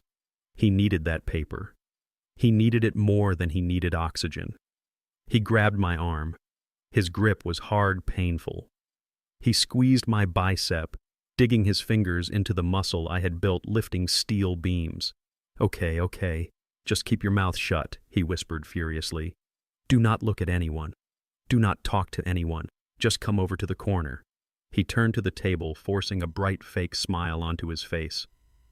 "So sorry, everyone," he announced, his voice booming with false cheer. "My father is... well, he is having one of his episodes. He gets a little confused about where he is. The medication, you know." He tapped his temple, looking at the Vanderbilts with a conspiratorial roll of his eyes. Patricia lowered her hand, but her expression remained one of utter revulsion. "Well, get him out of sight," she snapped. "The smell is putting me off my tartar." "We will just be a moment," Dante said. He dragged me toward a small alcove near the kitchen doors, away from the main dining area. It was a spot usually reserved for stacking extra chairs. It was the shadows. It was where you put the things you didn't want to see. As he pulled me through the room, I kept my head down. I let my feet drag. I heard the whispers. "Is that the father? I thought he was dead. Look at his suit. It looks like he slept in it. Poor Dante having to deal with that." I absorbed every word. I let them settle into the deep, cold place in my gut where I was storing my rage. Let them talk. Let them pity him. Let them think I am a senile old fool who smells like grease and failure. Because the more they underestimated me, the less they would see the knife coming. Dante shoved me into the alcove. He put his back to the room, blocking me from view. His face was inches from mine, twisted into a snarl. "Give it to me," he demanded, holding out his hand. Give me the check and get the hell out of here. You smell like a junkyard. I looked at his hand. It was soft, manicured, a hand that had never known a blister. I reached into my pocket. My hand trembled violently, a performance worthy of an Oscar. I pulled out the check. It was folded in half, crisp and heavy. I hope this helps, son, I stammered. I emptied the accounts. It is everything I have. Dante snatched the paper from my fingers. He didn't say thank you. He didn't look at me with gratitude. He unfolded it greedily, his eyes scanning the numbers. 600,000. I saw the tension leave his shoulders. I saw the relief wash over him. He thought he was safe. He thought the loan sharks would back off. He thought he had pulled it off. He didn't notice the restriction clause printed in small font at the bottom. He didn't notice the custodial hold. He just saw the zeros. Finally, he breathed, putting the check into his own pocket. About time, old man. He looked at me, then really looked at me for the first time that night. There was no love in his eyes, only disgust. Now leave, he said. Go out the back door through the kitchen. Do not walk past my guests again. He pointed toward the swinging doors where the waiters were coming in and out with trays of food. But Dante, I said, my voice pleading, can I not stay for a toast, just one glass, to wish you luck? Dante laughed. It was a short, cruel bark. Luck, he said. I make my own luck, Otis. And no, you cannot stay. Look at you. You are a disaster. Patricia was right. You stink. Go home. Go to sleep. And do not forget to die soon so I do not have to do this again. The words hung in the air between us. Do not forget to die soon. He turned his back on me. He walked back toward the light, back toward the laughter and the crystal glasses and the beautiful people. He adjusted his jacket, putting the mask of the perfect fiancé back on. I stood in the shadows. I watched him go. I slowly straightened my back. The tremor in my hands vanished. The confusion in my eyes cleared, leaving behind a gaze sharp enough to cut glass. I smoothed the lapels of my suit. It didn't smell like oil. It smelled like victory. I turned and walked toward the kitchen door. Not because he told me to, but because I had work to do. I pushed through the swinging doors into the heat and noise of the kitchen. The staff looked up, startled to see a man in a suit walking through their workspace. I ignored them.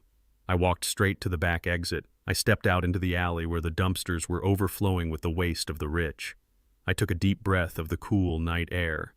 You want me to die soon, son? I whispered to the closed door. I pulled out my Nokia phone. I dialed Reggie. He took the bait, I said. Good, Reggie replied. Is he depositing it? First thing tomorrow morning, I said. Initiate the freeze protocol at 9 o'clock sharp. When he walks up to that teller, I want the system to flash red. Understood. And Otis. Yeah. Did you see them? The Vanderbilts. I saw them, I said. And I am going to enjoy watching them burn. I hung up. I walked down the alley toward the street where my truck was waiting. Dante thought the show was over. He thought he had sent the clown home. He didn't know that the rehearsal was just the warm-up. Tomorrow was the main event. And I wasn't coming through the back door tomorrow. I was going to bring the house down on top of their heads. Dante gripped my arm with a strength I didn't know he possessed, his fingers digging into the cheap fabric of my suit jacket like claws. He didn't guide me to the exit.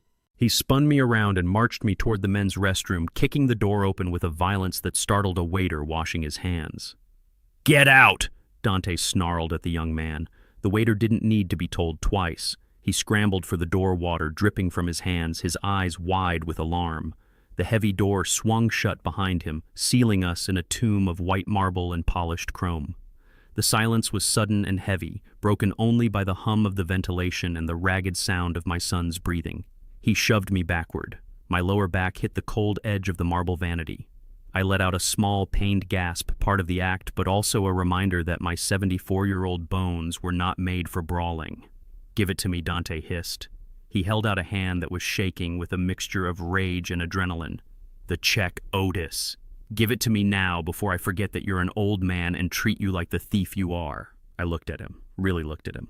His face was flushed sweat beading on his forehead despite the cool air. His eyes were wild, darting around the room as if he expected the loan sharks to crawl out of the drains. He wasn't just angry, he was terrified. He was a man standing on a trap door with a noose around his neck, and I was the only one holding the lever. I reached into the inside pocket of my jacket. My hand trembled, a calculated performance of frailty. I pulled out the envelope. It was thick, creamy paper, the kind banks use for high-value transactions. I held it out, but when Dante snatched at it, I didn't let go. He yanked, but my grip held firm. For a second, he looked shocked that the old gardener had any strength left. "Let go," he growled. "It is not that simple, son," I said, my voice wheezing slightly. He ripped the envelope from my hand, tearing the flap in his haste. He pulled out the check. His eyes scanned the numbers, devouring the zeros. $600,000. I saw the tension drain from his shoulders instantly, a physical release of the pressure that had been crushing him. He let out a breath that was half laugh, half sob. Finally, he whispered. He kissed the paper. Actually kissed it. "You finally did something right." He turned to the mirror, adjusting his tie, his arrogance returning in a rush. "Now get out of here," he said to my reflection. "I have a wedding to enjoy." "Read the bottom line." "Dante," I said softly. He froze. He looked back down at the check. He squinted. The lighting in the restroom was designed to flatter complexions, not to illuminate fine print. "What are you talking about?" he snapped. "The restriction line," I said. "It is a certified cashier check, Dante. But it is a dual signature instrument." He brought the paper closer to his face. I saw his eyes narrow. I saw his jaw clench. "Void unless countersigned by remitter upon release date, Friday 12th at 0 p.m. He looked up at me, and the hatred in his eyes was so pure, so undistilled it almost took my breath away. "What is this trick?" he screamed, his voice echoing off the tile walls. "Why is there a hold on it? It is for your protection." "Son," I lied, keeping my voice shaky. "It is a lot of money. I did not want anyone to steal it from you before the big day. I have to sign it to release the funds. The bank said it was standard procedure for this amount. Standard procedure. You are lying. You did this on purpose." He took a step toward me. He crumpled the check in his fist, raising his other hand. For a heartbeat, I thought he was going to do it. I thought he was going to strike his father down right there on the bathroom floor. The veins in his neck were bulging. His teeth were bared. He looked like a cornered animal. I didn't flinch. I didn't raise my hands to protect my face. I just looked him in the eye, letting the mask of the feeble old man slip just a fraction, just enough for him to see the steel underneath. "Go ahead," I said, my voice dropping, the tremble becoming cold and hard. "Hit me. Break my jaw. Break my fingers." He stopped, his fist hovering inches from my face. "Do it, Dante," I taunted him. "But remember one thing. If my hand is shaking tomorrow at noon, if I am in a hospital bed, or if I am just too bruised to hold a pen, that signature never happens, and that piece of paper in your hand becomes nothing but a souvenir of your bankruptcy." He stared at me, his chest heaving. He looked at his fist. He looked at the check. He did the math. He realized that his violence would cost him $600,000. He lowered his hand slowly. He smoothed out the crumpled check, trying to flatten the wrinkles against his chest. "You old bastard," he whispered. "You did this to control me. You want to ruin my day." "I want to see you get married," I said, returning to my role. "I just want to be there, Dante. I will sign it right after the vows. Consider it a wedding gift." He paced the small room, running his hands through his perfectly styled hair. He was trapped. He knew it. If he kicked me out, I wouldn't sign. If he hurt me, I wouldn't sign. He needed me. For 12 more hours, he needed the gardener. "Fine," he spat. "Fine. But you are not going anywhere. You think I trust you to show up tomorrow? You think I trust you not to run off back to your shack?" He pulled out his phone. He dialed a number and put it to his ear. "Send 2 guys to the men's room. Now." He hung up and glared at me. "You want to be part of the wedding, Otis? Congratulations. You are the VIP guest." The door opened and 2 men walked in. They were not the regular hotel security. These were private muscle. Thick-neck suits that fit too tight, dead eyes. They looked like the kind of men who broke thumbs for a living. Probably the same breed of men Dante owed money to. "This is my father," Dante said, the word father sounding like a curse. "He is confused. He tries to wander off. You are to stay with him every second. Do not let him leave this building. Do not let him talk to anyone. Do not let him use a phone." He turned to me. "They are going to take you to a room upstairs. You are going to sit there. You are going to sleep there. And tomorrow they are going to bring you down to the ceremony. You will sit in the back. You will be silent. And the second the priest says, 'Amen,' you are going to sign this check. Do you understand?" I looked at the 2 goons. They cracked their knuckles. I looked at my son. "I understand," I said meekly. "Good," Dante said. He checked his reflection in the mirror, fixing his hair, composing his face back into the mask of the charming groom. Get him out of my sight, he ordered the guards, and if he tries anything, sedate him. I don't care. Just make sure his hand works tomorrow. He stormed out of the bathroom, the door swinging shut behind him. The two guards looked at me. One of them, a man with a scar through his eyebrow, jerked his head toward the door. "Let's go, Pops," he grunted. "Easy way or hard way?" I shuffled toward them, keeping my head down, clutching my chest as if my heart were failing. "Easy way, please," I whispered. I am just an old man. But as they flanked me, marching me out the service exit toward the freight elevators, I wasn't afraid. I felt a grim satisfaction.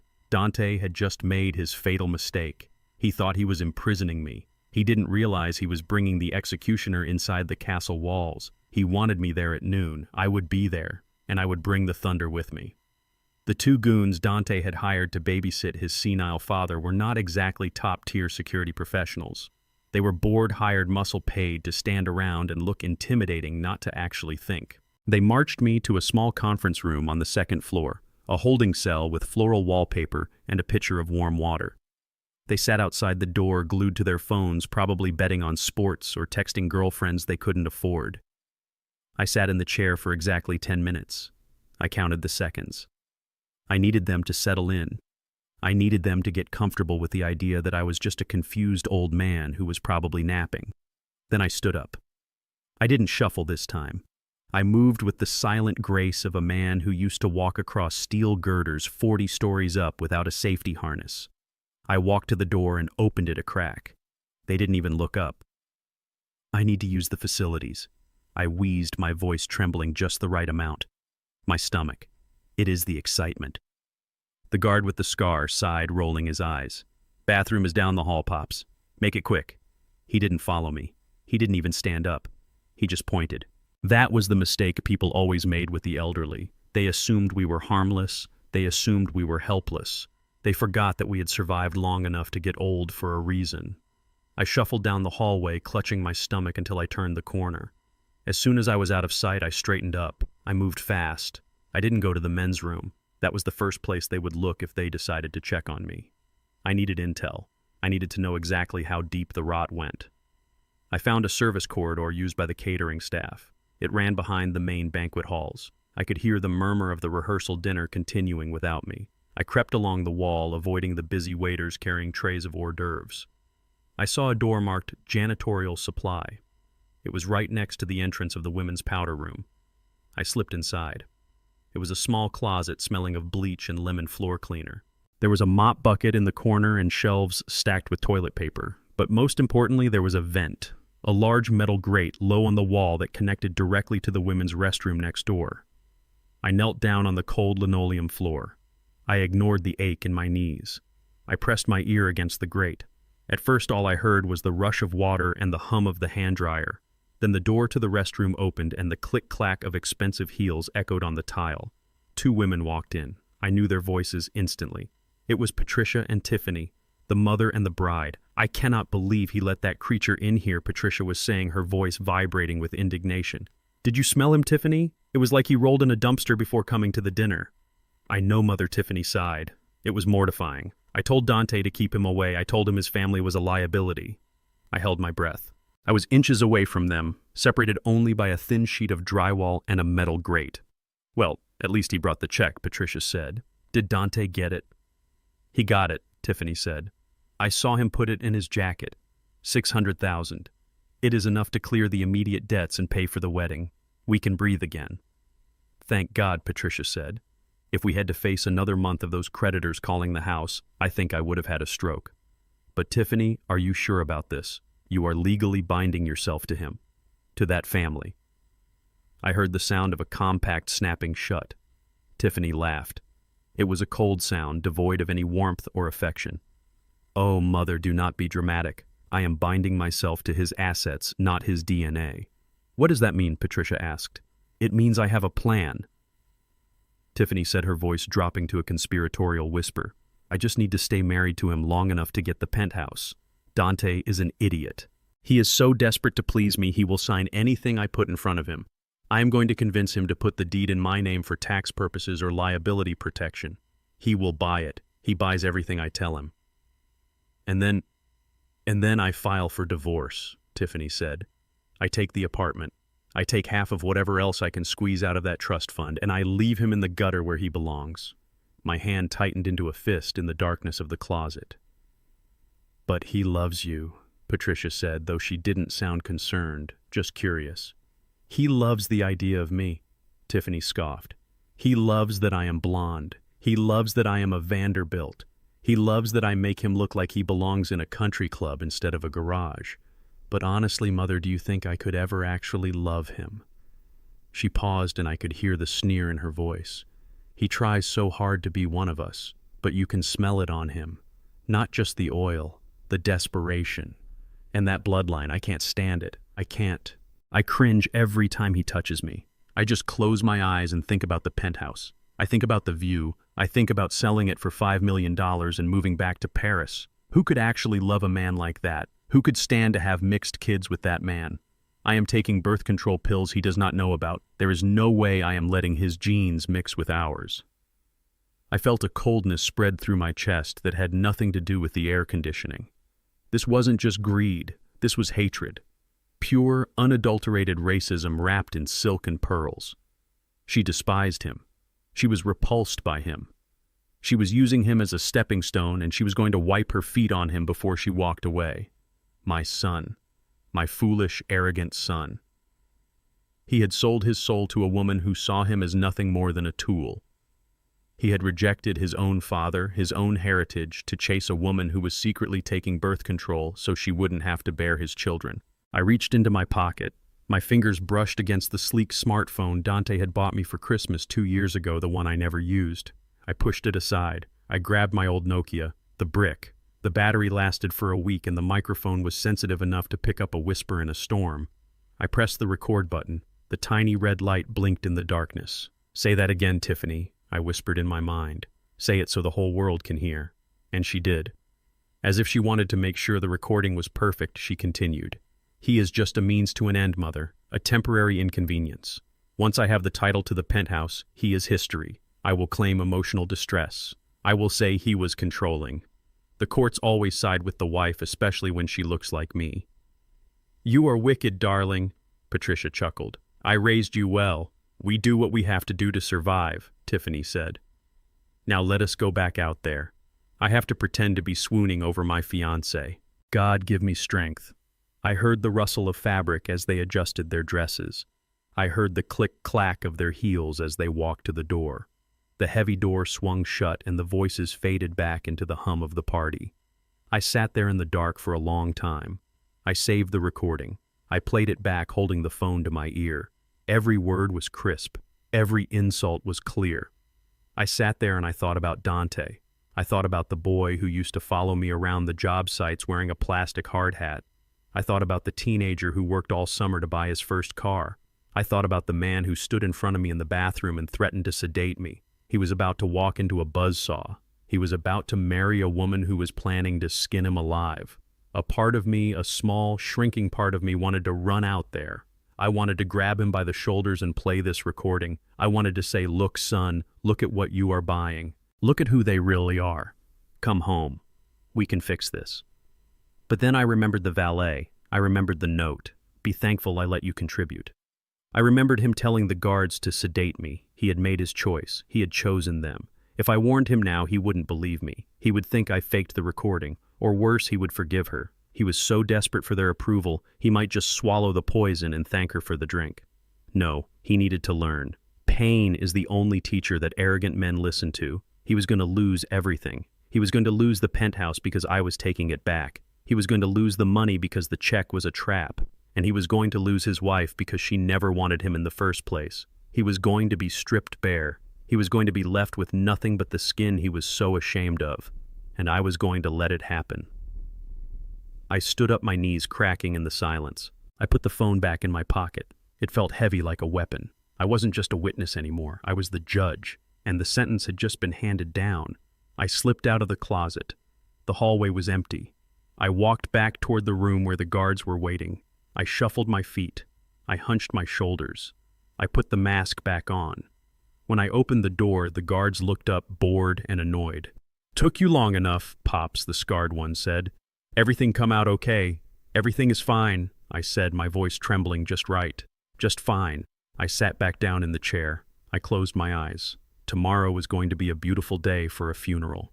Dante just didn't know he was the one in the casket. The room Dante had booked for me was not at the chateau. It was not even at the guest hotel where the Vanderbilts were staying. It was a roadside motel 3 miles down the highway, a place with neon buzzing outside the window and a carpet that smelled of stale cigarettes and regret. This was Dante's idea of quarantine.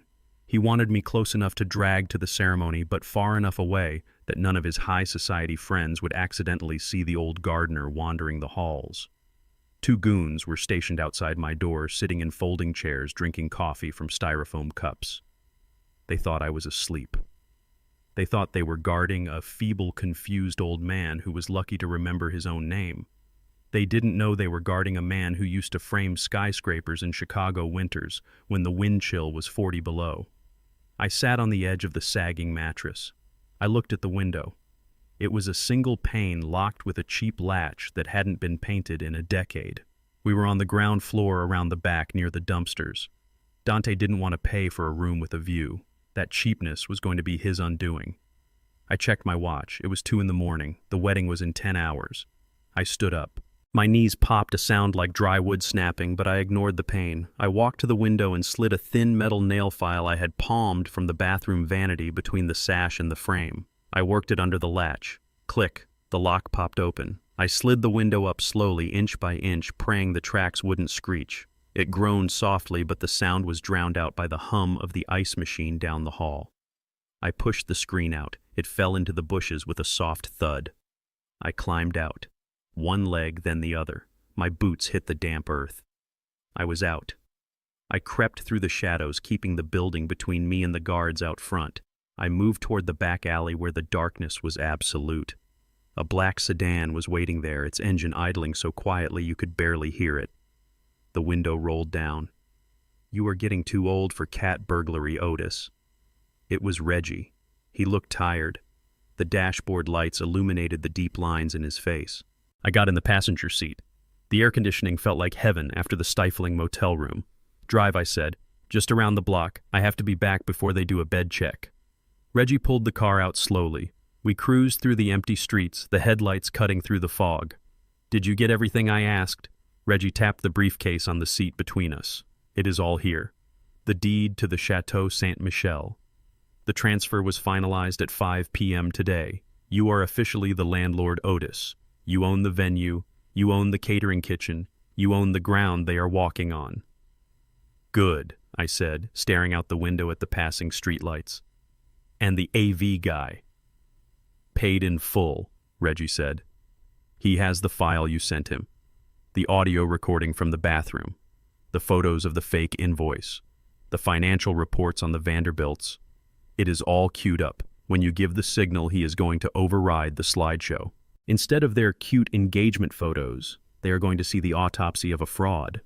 And the police." Reggie hesitated. The car slowed down slightly.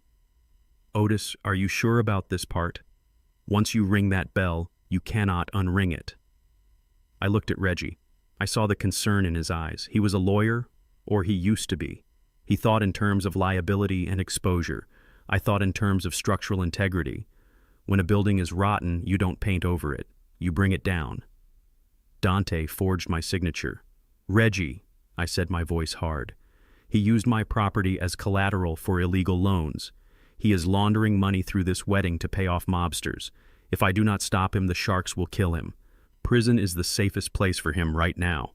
Reggie nodded grimly. "I spoke to my contact at the Economic Crimes Division. They have been watching the loan sharks for months.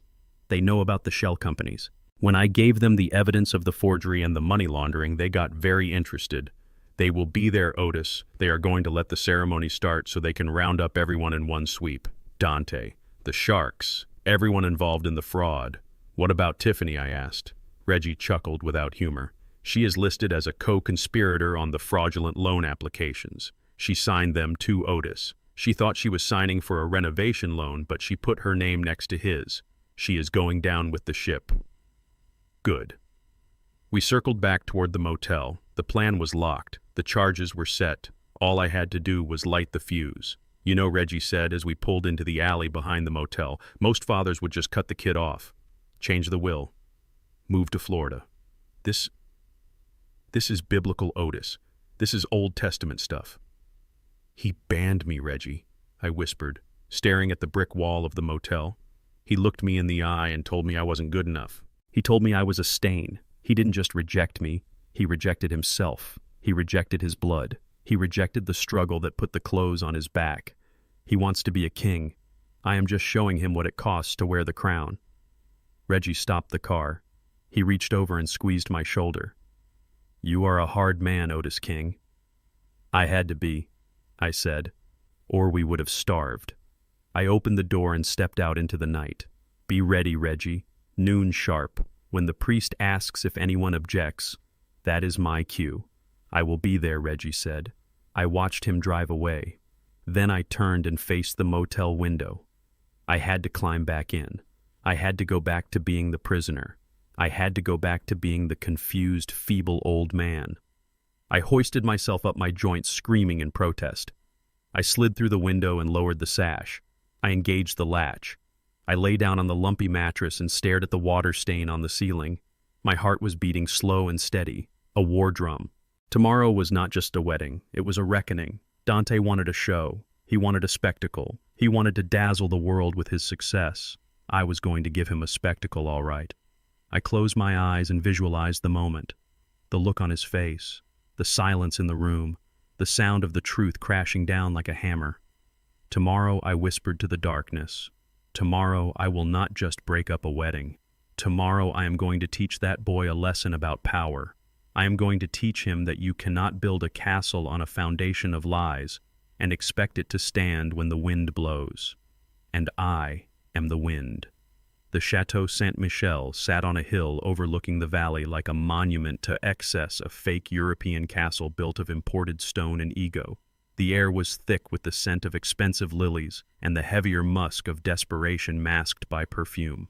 The sun beat down on the manicured lawns where rows of white folding chairs were arranged with military precision. It was a perfect stage for a perfect lie. I did not walk down the aisle to my seat. My two shadows, the hired muscle Dante had tasked with babysitting his senile father, escorted me through the service entrance. We walked past the catering tents where chefs sweated over tiny appetizers, past the garbage bins hidden behind tasteful lattice screens.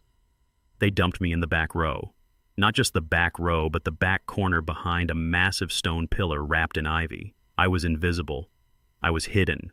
I was seated next to an elderly woman in a maid uniform who was fanning herself with a program. She looked at my suit, then at my face, and gave me a small, sad smile. She knew. She recognized the look of a man who had been discarded. I was the family secret tucked away like a dirty rag while the guests of honor took their places in the sun. From my vantage point, I could see everything. I saw the guests arriving in a parade of leased luxury. Bentleys and Rolls-Royces gleaming in the sunlight, delivering men in linen suits and women in hats that cost more than my first car. I recognized the type. They were the same men who owed money all over town, the ones who leveraged their businesses to pay for country club memberships. This wasn't high society. It was a masquerade ball for the insolvent, a gathering of vultures pretending to be peacocks. And there at the front of it all stood Dante. He looked magnificent. I will give him that. He wore a white tuxedo that fit him like a second skin tailored to hide his softness. He stood at the altar beneath an arch of white roses that supposedly cost $40,000. He was beaming, shaking hands with the front row guests, the Vanderbilts and their inner circle. He looked like a king holding court in a kingdom made of cards. Then his eyes scanned the crowd. He wasn't looking for his bride. He wasn't looking for his friends. He was looking for me. His gaze swept over the sea of pastel hats until it found the pillar in the back. He saw me. He saw the old man in the gray suit sitting next to the help, and for a split second the mask slipped. He didn't smile. He smirked. It was a small, tight expression of absolute triumph. I could hear his thoughts as clearly as if he were shouting them. I won, old man. You are sitting in the dirt where you belong, and I am up here in the clouds. Your money is in my pocket. Your legacy is my stepping stone. You are nothing. He held my gaze for a long moment. He wanted me to feel the distance between us. He wanted me to feel the height of the pedestal he had climbed. He tapped his chest pocket lightly. The check. He was gloating. He was telling me without words that he had stripped me clean and discarded the husk. I didn't look away. I didn't frown. I didn't show him the anger that was burning a hole in my gut. I just watched him. I watched him with the cold detachment of a demolition expert watching a condemned building 5 seconds before the plunger goes down. Enjoy the view, son, I thought. Enjoy the altitude. The fall is going to be spectacular. The music swelled. A string quartet began to play something classical and expensive. The conversation died down. The guests turned in their seats, craning their necks toward the heavy oak doors of the castle. The doors swung open. Tiffany appeared. She was a vision in white lace and silk. The dress that supposedly cost $50,000 dragged behind her a train of fabric that looked like a spilled cloud. She walked slowly, her chin held high, her eyes fixed on the middle distance as if she were posing for a magazine cover. Her father, Richard Vanderbilt, walked beside her. He looked like a man walking to the gallows who was trying to convince everyone he was leading a parade. His smile was tight. His eyes were darting around, calculating the net worth of the room. He knew. He knew his daughter was marrying a fraud, but he thought the fraud had my bank account behind him. He thought he was walking his daughter toward a bailout, not a husband.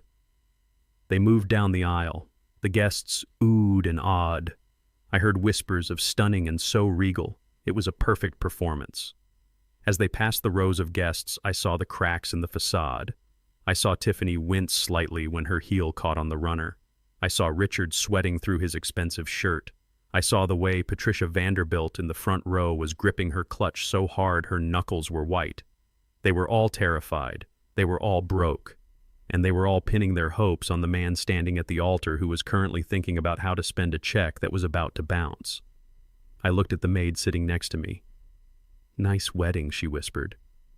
"It is a show," I replied softly. "Just a show." She nodded, understanding more than she let on. "Expensive show." "Very," I said, but the tickets were free. Tiffany reached the altar. Richard handed her off to Dante. They joined hands. They looked into each other's eyes. From a distance, it looked like love. It looked like romance. But I had the recording in my pocket. I knew what was behind those eyes. I cringe every time he touches me.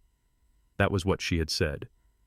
I am binding myself to his assets, not his DNA. And Dante. He was looking at her like she was a trophy he had just won. He didn't see the woman who despised him. He saw the blonde hair. He saw the Vanderbilt name. He saw the validation he had craved his entire life. The priest began to speak. He talked about love. He talked about commitment. He talked about two souls becoming one. The words floated over the crowd, meaningless and hollow. I checked my watch. It was 11:55. 5 minutes until noon. 5 minutes until the check became valid. 5 minutes until Dante thought he was safe. I looked around the room. I saw the loan sharks. Reggie had been true to his word. They were sitting in the third row on the groom's side. 3 men in suits that were too shiny. They didn't look like guests. They looked like creditors. They were watching Dante with the intense focus of wolves watching a limping deer. They knew about the check. Dante must have told them. They were here to collect the second the vows were exchanged. I saw the plainclothes officers from the Economic Crimes Division standing near the exits disguised as catering staff. They were blending in, but I knew what to look for. The earpieces, the way they scanned the room not for empty glasses, but for threats. The trap was set. The players were in position. Dante squeezed Tiffany's hand. He looked over her shoulder back at me. He couldn't help himself. He needed to see me defeated one last time. He needed to make sure I was watching him ascend. He flashed that smirk again. "Look at me, Dad. Look at what I bought with your sweat." I leaned back in my folding chair. The ivy on the pillar scratched my neck. The sun was hot. The air smelled of lies. I reached into my pocket and wrapped my hand around the microphone transmitter I had rigged earlier. I had paid the sound guy $500 to give me a direct override. He was a good kid from the neighborhood. He took the cash and didn't ask questions. The priest was winding down. And if anyone here has any reason why these two should not be joined in holy matrimony, speak now or forever hold your peace. The classic line, the dramatic pause. Usually it is just a formality, a moment of silence before the applause. The priest looked around the room, smiling benevolently. The guests smiled back. Dante straightened his spine, confident, secure. He looked at me one last time. His eyes said, "Stay down, old man. Stay down." I stood up. The sound of my chair scraping against the stone floor was like a gunshot in the silence. Heads turned. The maid next to me gasped. The loan shark sat up straighter. I stepped out from behind the pillar. I walked into the center aisle. I was 74 years old. My knees ached. My back was stiff. But I walked tall. I walked with the heavy tread of a man wearing work boots, even though I was in Italian leather. Dante's face went from triumph to horror in a heartbeat. His mouth opened, but no sound came out. Tiffany spun around, her veil swirling. I didn't say a word. Not yet. I just walked, slow, deliberate, toward the altar, toward my son, toward the lie. The silence in the chateau was absolute. You could hear the wind in the trees. You could hear the gasp of Patricia Vanderbilt. I stopped 10 feet from the altar. I looked up at Dante. I didn't look like a gardener anymore. I looked like the landlord. The look in his eyes changed. It wasn't just fear. It was confusion. He didn't understand. I was supposed to be broken. I was supposed to be submissive. I was supposed to be waiting for permission to sign a check. Instead, I was standing in the middle of his fantasy, ready to light a match. I pulled the transmitter from my pocket. I held it up. Dante took a step forward, his hands raised as if to ward off a blow. "Security!" he croaked, his voice cracking. "Get him out!" But the security guards didn't move. They were watching me. They were watching the man who signed their paychecks. I smiled. It was a cold smile, a smile that didn't reach my eyes. "You wanted a contribution, son," I said, my voice booming through the speakers, drowning out the string quartet. "You wanted me to pay for the wedding." I looked at the crowd. I looked at the Vanderbilts. I looked at the loan sharks. "Well," I said, "I am here to settle the bill." And then I pressed the button. The screens behind the altar, which had been displaying a slideshow of their engagement photos, flickered and went black. Dante lunged for me, but it was too late. The show had begun. The huge screens behind the altar flickered back to life, but the romantic slideshow of Dante and Tiffany frolicking on a beach was gone. Instead, a grainy black and white video appeared. It was a recording from a security camera, the timestamp showing it was from 2 days prior. The setting was unmistakable, a small, cluttered janitorial closet. The audio captured by my old Nokia was crystal clear, cutting through the stunned silence of the wedding guests. Tiffany's voice filled the room, sharp and mocking. "I cringe every time he touches me. I am binding myself to his assets, not his DNA." A collective gasp rippled through the crowd. Tiffany's hand flew to her mouth, her eyes wide with horror. Dante stared at the screen, his face draining of color until he looked like a wax figure. The recording continued. "He is just a means to an end, mother. Once I have the title to the penthouse, he is history. I will claim emotional distress." Patricia Vanderbilt, sitting in the front row, let out a strangled cry, clutching her pearls as if they could shield her from the truth. Her husband Richard looked like he wanted to disappear into the floor. I stood there, the remote control in my hand, watching their world crumble. The guests were whispering furiously, pointing at the screens, at Tiffany, at Dante. The illusion of the perfect couple was shattered, replaced by the ugly reality of greed and deception. Dante turned to Tiffany, his eyes filled with betrayal and confusion. You said you loved me." Tiffany stammered, her voice trembling. "It is not what it sounds like, Dante. I was just stressed. It was a joke." "A joke," I boomed into the microphone, my voice echoing through the hall. "Is that what you call it?" "A joke?" Dante whirled around to face me, his face contorted with rage. You did this. You old..." He lunged toward me, his fists clenched. "Security! Get him out! Kill him!" He screamed at the guards standing by the exits, but they didn't move. They stood like statues, their arms crossed, their eyes fixed on me. Dante stopped, confused. "What are you doing?" "I pay you. Get him out." "No, son," I said calmly. "You do not pay them." "I do." Dante looked at the guards, then back at me, his mind struggling to comprehend. "What I hired them," I continued. "Just like I bought this venue, just like I own the building you live in, just like I own the debt you owe to those gentlemen over there." I pointed to the loan sharks in the third row. They stood up, their expressions grim. Dante followed my finger, and when he saw them, his knees buckled. He grabbed the altar for support, his face a mask of terror. You know," he whispered, I know everything, Dante, I said, walking slowly toward him. I know about the gambling. I know about the forged signatures. I know about the lies you told these people about me being a gardener. I stopped right in front of him, towering over him. He looked small, pathetic, a child caught in a lie he couldn't escape. You wanted to be a king, I said softly. But you forgot the first rule of being a king. You do not bite the hand that feeds you. Dante looked up at me, tears streaming down his face. Dad, please, do not call me Dad, I snapped. You lost that right when you decided I wasn't good enough to be seen with you. I turned to the crowd. Ladies and gentlemen, I announced, the wedding is canceled, the groom is broke, the bride is a fraud, and the father of the groom, well, he is just the landlord, and he is evicting everyone. Pandemonium erupted. Guests scrambled for the exits, trampling over the white folding chairs in their haste to escape the scandal. The loan sharks moved toward Dante, their intent clear. Tiffany tried to run, but her dress got caught on a chair and she fell sobbing on the grass. I watched it all, feeling a strange sense of peace. The storm had broken and the air was finally clear. I looked at Dante one last time. He was on his knees, sobbing, broken. Goodbye, Dante, I said.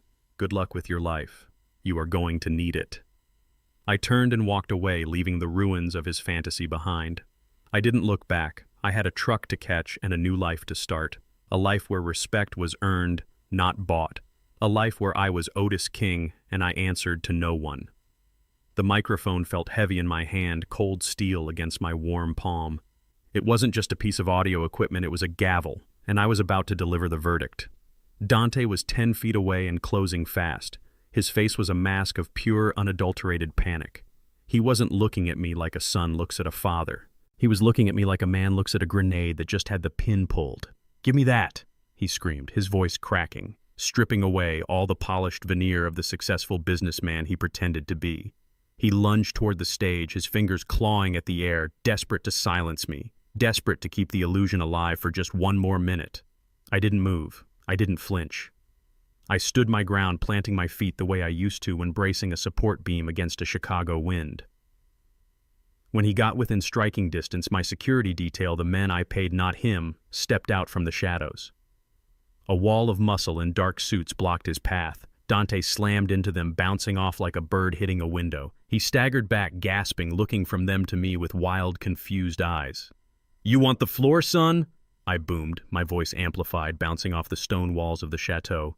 "You want to speak?" "No. I think it is time we listened." I reached into my pocket and pulled out the small remote control. It was a simple plastic device, but it held the power to level this entire charade. I looked Dante in the eye. I wanted him to know it was me. I wanted him to see the finger press the button. I pressed it. Behind me, the massive LED screen that had been cycling through high-resolution photos of Dante and Tiffany laughing on a yacht, kissing in Paris, pretending to be royalty, flickered. The image of their perfect life froze, distorted, and then vanished into a stark, unforgiving black. Then the audio kicked in. I had instructed the sound engineer to crank the volume to the max. There would be no whispering today. Tiffany's voice, unmistakable, sharp, and dripping with disdain, filled the cavernous hall. It wasn't the sweet, breathy voice she used for her vows. It was the voice from the janitorial closet. I cringe every time he touches me, the speakers blared. The clarity was terrifying. I am binding myself to his assets, not his DNA. A collective gasp sucked the air out of the room.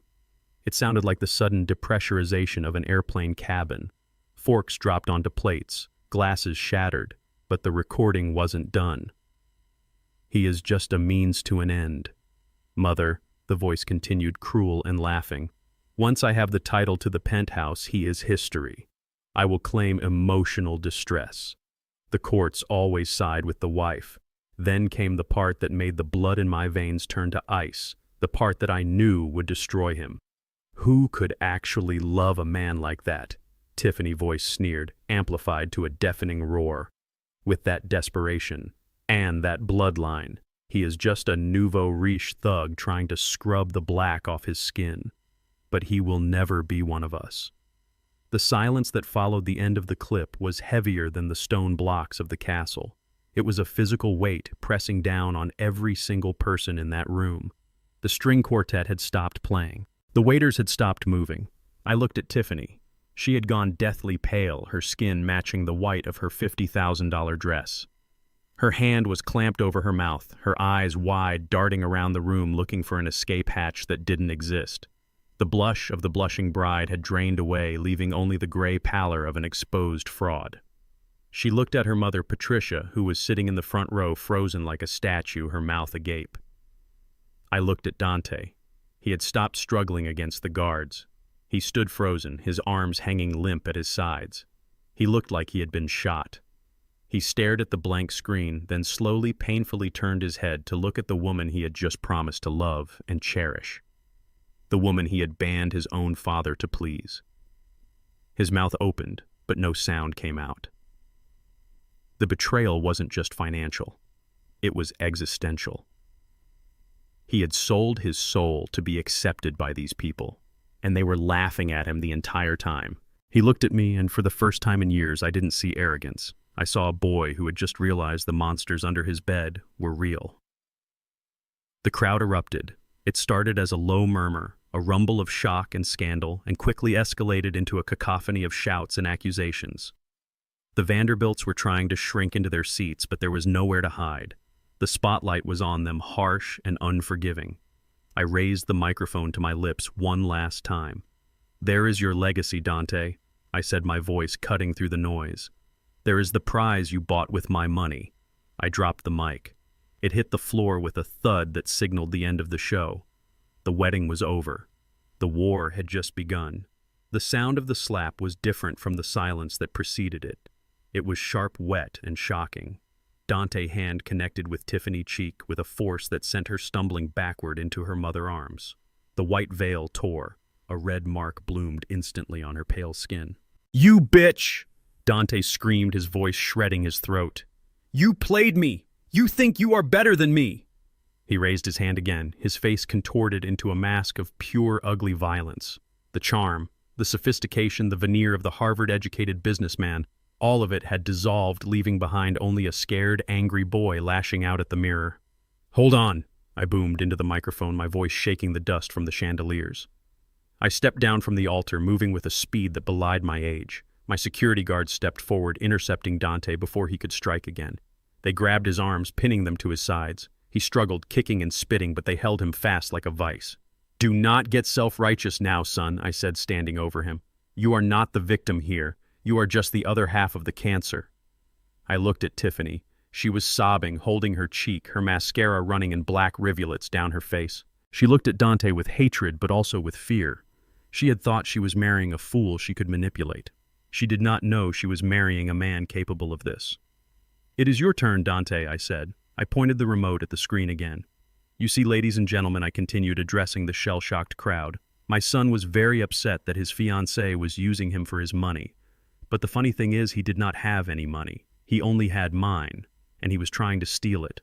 I pressed the button. The black screen flared to life again. This time it was not a video. It was a spreadsheet, a forensic accounting of a fraud.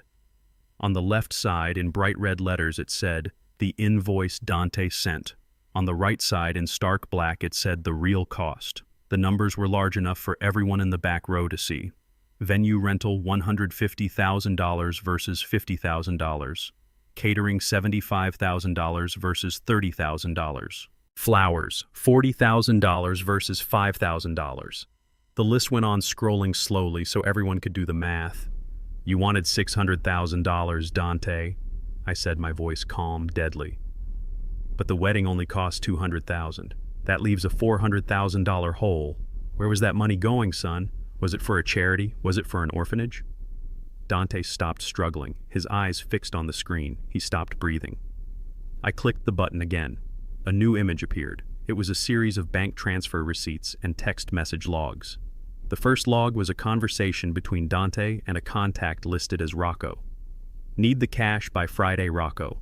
My old man is good for it. Just hold off on the interest." And the reply, "Friday, Dante, or we start breaking toes." I looked at the third row where the three men in shiny suits were sitting. They were not looking at the screen. They were looking at Dante. And they looked hungry. "He owes the mob," I said, pointing at the sharks. "He gambled away money he did not have, trying to live a life he could not afford. He was going to take my check pay for this party and hand the rest to those gentlemen over there just to keep his kneecaps. The crowd gasped. Patricia Vanderbilt looked like she was going to faint.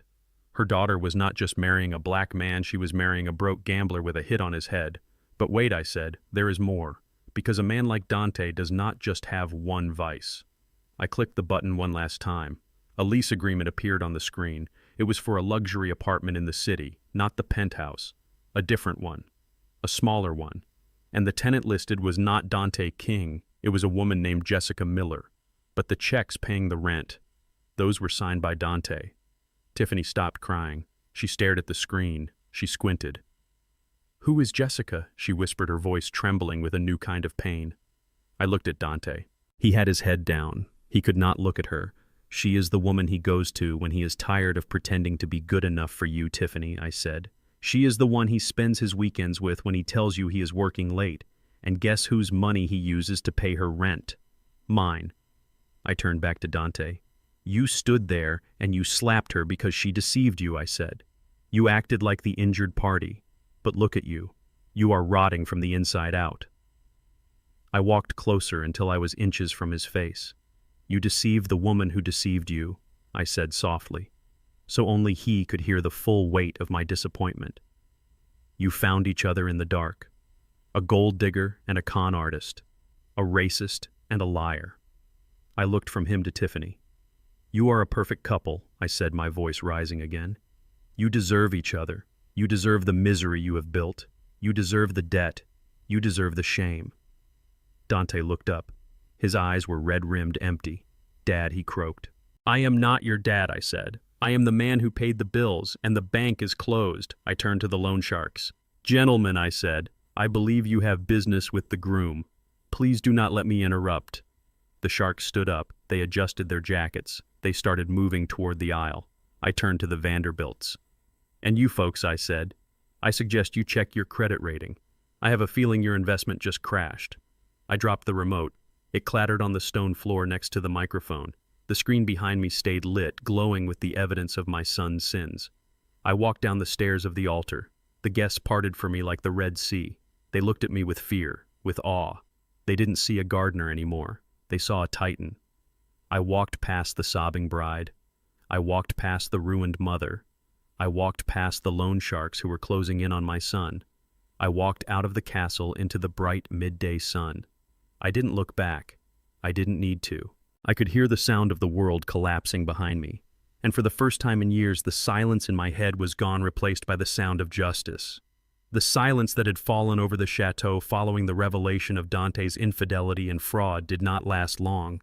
It was broken not by a sob or a plea, but by a shriek of pure, entitled rage. Patricia Vanderbilt rose from her front row seat like a vengeful spirit in taffeta. Her face, usually a mask of Botoxed composure, was twisted into a snarl that exposed the ugly reality beneath the makeup.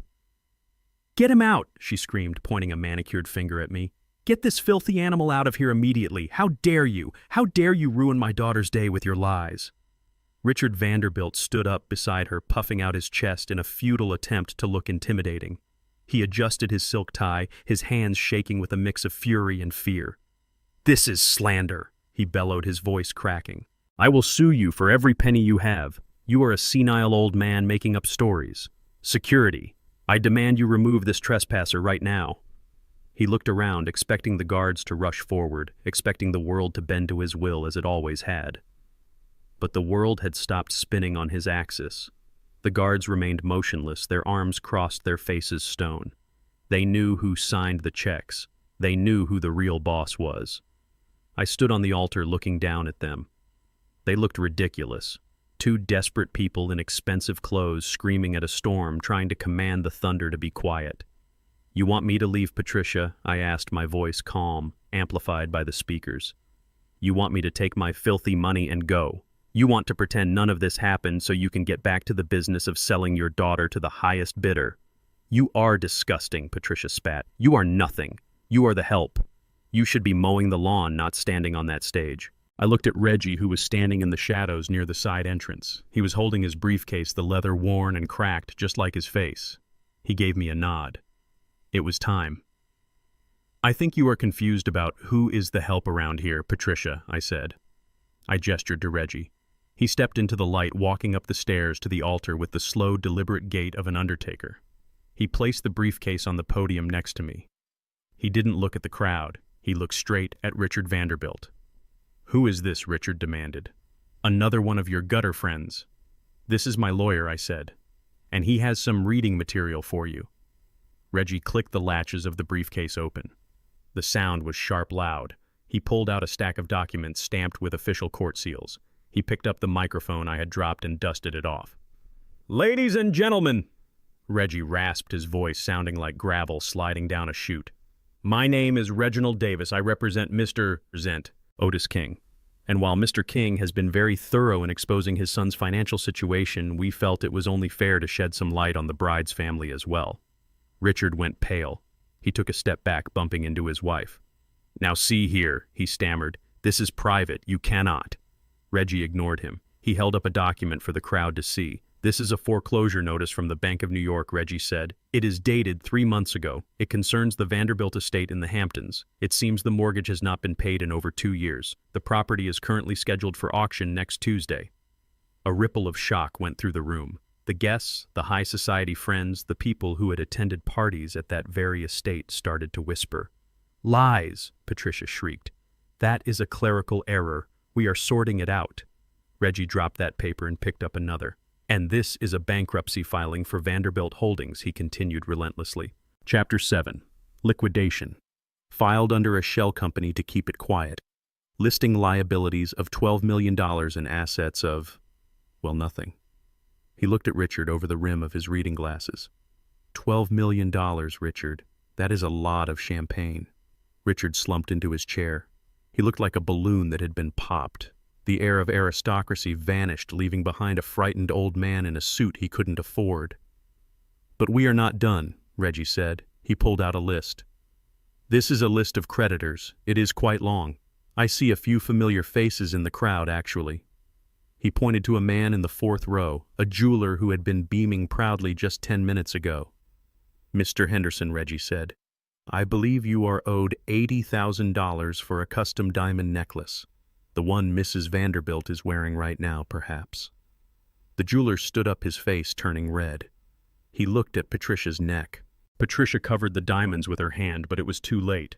"Richard told me the wire was coming next week." The jeweler shouted, his voice shaking with anger. "He said he was waiting for a trust fund to clear." Reggie nodded. "He lied. There is no trust fund. There is no money. There is just a Ponzi scheme of social climbing." He pointed to another man, a caterer who had handled their summer gala. "And you, sir, $50,000 for the charity ball last month. Did you ever get paid? Or did they tell you it was a donation write-off that never materialized?" "I never got paid," the caterer yelled, standing up. "They said the check was in the mail." The room exploded. The veneer of politeness was gone. These weren't guests anymore. They were victims. They were people who had been conned, who had been charmed and lied to by the couple in the front row. Reggie handed the microphone back to me. He closed his briefcase with a snap. I looked at the Vanderbilts. They were huddled together, terrified. The Sharks weren't just on the stage anymore. They were in the audience. They were sitting right next to them. "You called me a peasant, Patricia," I said, my voice cutting through the shouting. "You said I smelled like oil. You said I wasn't good enough to breathe the same air as you." I walked to the edge of the stage. "But look at you. You are not nobility. You are broke. You are drowning. And you were using my son as a life raft. You didn't care that he was black. You didn't care that he came from the streets. You only cared that you thought his father had money. You are parasites looking for a new host." Patricia began to sob. It wasn't a pretty sound. It was the ugly sound of total defeat. "You thought Dante was your golden goose," I said. "You thought you could bleed him dry to pay your debts. But you didn't do your due diligence. You didn't check the source. You tried to con a con artist." I looked at Dante. He was still on his knees staring at the Vanderbilts with a look of absolute horror. He had sold his soul to be part of a family that was just as hollow and rotten as he was. He had betrayed his father for an illusion. The guests began to stand up, but they weren't lining up for the buffet. They were lining up to leave, or worse, they were lining up to demand answers from Richard and Patricia. "I am calling my lawyer," the jeweler shouted, marching toward the front row. "I want my money," Richard, another man, yelled. You said you were liquid. The chaos was absolute. The loan sharks who had been focused on Dante paused. They looked at the Vanderbilts. They looked at each other. They realized the pot was bigger than they thought. They started moving not just toward Dante, but toward the whole family. I signaled to my security team.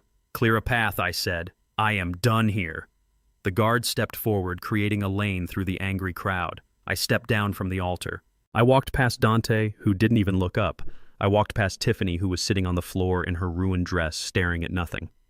I walked past the Vanderbilts, who were currently being screamed at by half the city elite. Richard Vanderbilt looked up as I passed. His eyes met mine. There was no arrogance left, only begging. "Mr. King," he whispered, "please, you can stop this. You have the money. You can pay them." I stopped. I looked at him. I looked at the man who had sneered at me an hour ago. I said, I could write a check right now and make all of this go away. I could save your house. I could save your reputation. I could save your daughter's marriage. Hope flared in his eyes. "But I won't," I said. "Why?" he asked, his voice trembling. "Because I am just the gardener," I said, "and I have weeds to pull." I walked away. The sound of the crowd rose behind me, a wave of anger and litigation crashing down on the chateau. I walked out the heavy oak doors into the sunlight. My truck was waiting where I left it. The valet who had sneered at me earlier was gone, probably hiding from the angry mob. I climbed into the cab. The seat was hot. The engine roared to life. I had destroyed the wedding. I had exposed the fraud. I had leveled the castle. But I wasn't finished. There was one more person who needed to understand who really owned the ground he stood on. Dante thought this was the bottom. He thought the humiliation was the punishment. He didn't know that I had one more card to play. I put the truck in gear. It was time to claim my property. It was time to evict the squatter from the penthouse. And it was time to close the book on the King family legacy once and for all. Dante looked like a wild animal caught in a snare. His chest was heaving, his face slick with sweat that was ruining his expensive spray tan. The Vanderbilts had been exposed as frauds. His bride was sobbing on the floor, and the loan sharks were blocking the main aisle like grim reapers in cheap suits.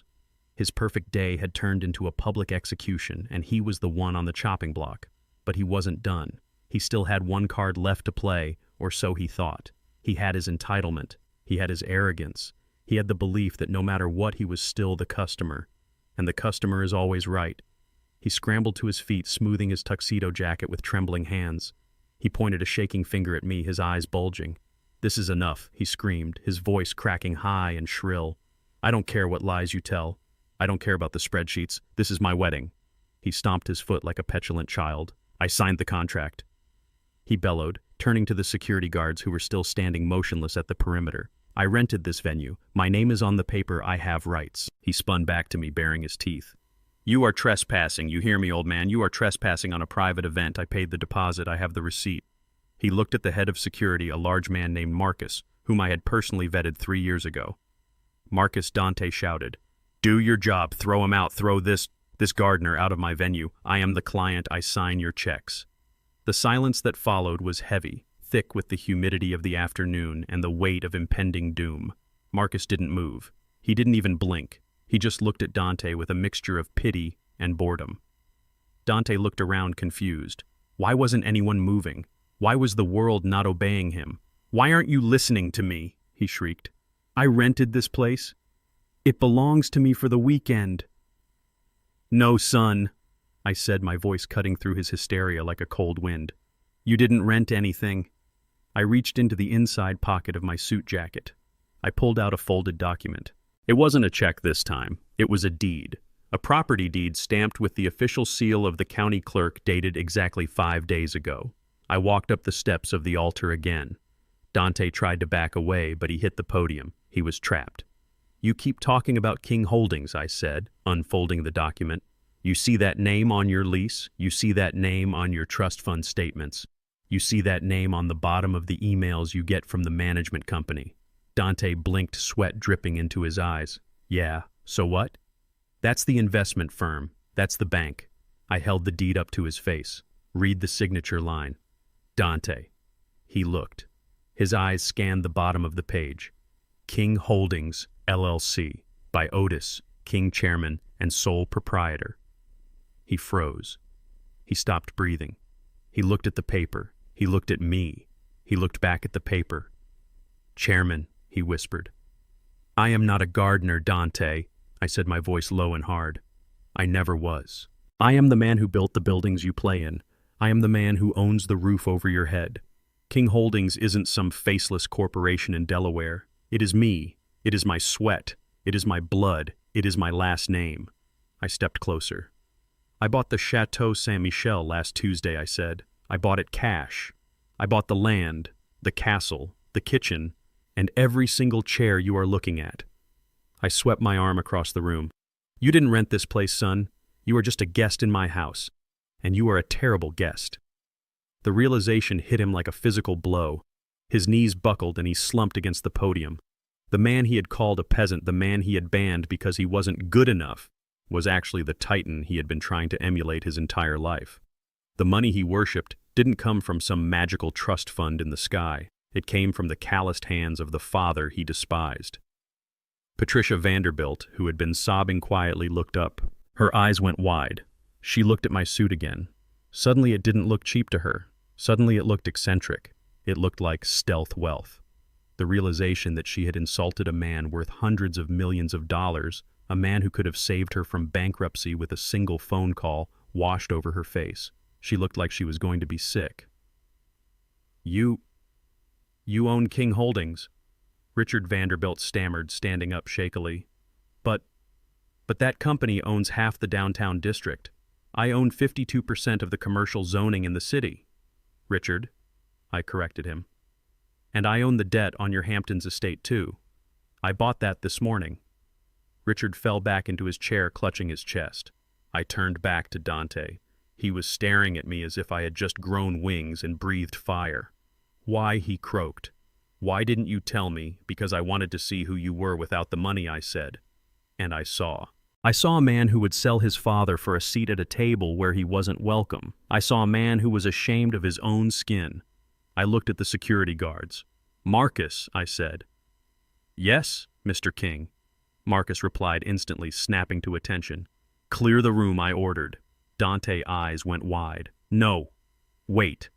Dad, I am evicting everyone," I said, my voice booming. "The wedding is over. The party is over. The free ride is over." I pointed to the door, a long, straight finger pointing toward the exit, toward the parking lot, toward the real world. "Get out of my house," I roared. All of you, Marcus and his team, moved. They weren't gentle. They moved with the efficiency of men who were tired of watching a circus. They grabbed the loan sharks first, escorting them firmly toward the side exit where I knew the police were waiting. Then they moved on the guests. "Please, you can't do this," Patricia Vanderbilt wailed as a guard took her elbow. "We have nowhere to go." "That is not my problem," I said. Dante tried to grab my hand. "Dad, please, I didn't know. I swear I didn't know. If I knew you were...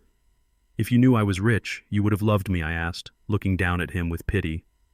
"Is that it? You would have let me come if you knew I was the owner." "Yes. No, I mean..." Dante stammered, tripping over his own greed. "That makes it worse," I said. I pulled my hand away. "Get him out, Marcus," I said, turning my back. Marcus grabbed Dante by the collar of his white tuxedo. "Let's go, Mr. King," the guard said, dragging him backward. "No, Dad. You can't leave me like this." I watched them go. I watched the parade of liars and thieves being marched out of my castle. I saw Tiffany dragging her ruined dress through the grass, her heels broken, her face a mask of black tears. I saw Richard Vanderbilt trying to negotiate with a guard who wasn't listening. And I saw my son. He was kicking and screaming, looking back at me with eyes full of regret. But it wasn't regret for what he had done. It was regret for what he had lost. He wasn't sorry he hurt me. He was sorry he threw away the winning lottery ticket. The room emptied. The silence returned heavy and sweet. I stood alone on the altar. The screens behind me were black again. The flowers were starting to wilt in the heat. I looked at the deed in my hand. It was just a piece of paper.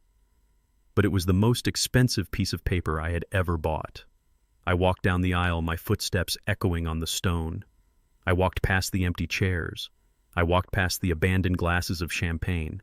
I walked out the front door and stood on the steps of the chateau. The valley spread out below me, green and golden in the sunlight. I took a deep breath. It smelled of pine and dust. It didn't smell of oil. It didn't smell of grease. It smelled of ownership. But the war wasn't over. The castle was mine, but the rats were still scurrying around the edges. Dante was broken, but he wasn't in cuffs yet. I saw the flashing lights at the bottom of the hill. The police cars were swarming the exit. The Economic Crimes Division. I smiled. The eviction was just the beginning. Now came the cleanup. Marcus had a grip on Dante's collar like he was hauling a sack of wet cement, but my son was thrashing with the hysterical strength of a man watching his life disintegrate.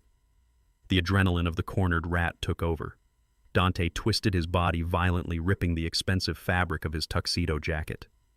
The sound of tearing silk was sharp and final. He spun out of Marcus' grasp, his eyes wild and bloodshot, focused entirely on me. He didn't look like a groom anymore. He didn't look like a businessman. He looked like a creature of pure hate. "You old devil," he shrieked, his voice raw. "You think you can take this from me? You think you can humiliate me and just walk away? I built this life. Me, not you." He scrambled up the stone steps of the altar, his hands curled into claws. He wasn't coming to beg. He wasn't coming to negotiate. He was coming to kill. I saw it in his eyes. He wanted to wrap his hands around my throat and squeeze until the reminder of his origins was gone forever. He wanted to silence the only person who knew the truth about the hollow man he was. I braced myself. I didn't step back. I had faced down union brawls and job site accidents that would make softer men faint. I shifted my weight, preparing to catch him, preparing to put my own son down if I had to. It was a tragedy I never wanted to write, but I was ready to sign the ending. But before Dante could reach me, before his fingers could graze the lapel of my charcoal suit, the heavy side doors of the chateau exploded inward. It wasn't a polite entrance. It was a raid. "Police, drop it. Get on the ground now." The shout was unified, deafening a wall of sound that bounced off the vaulted ceilings. A dozen officers in tactical vests holding shields and weapons poured into the room. They didn't look like the local beat cops. These were the Economic Crimes Unit. They moved with the precision of a surgical team cutting out a tumor. Dante froze mid-stride. He looked at the door. He looked at me.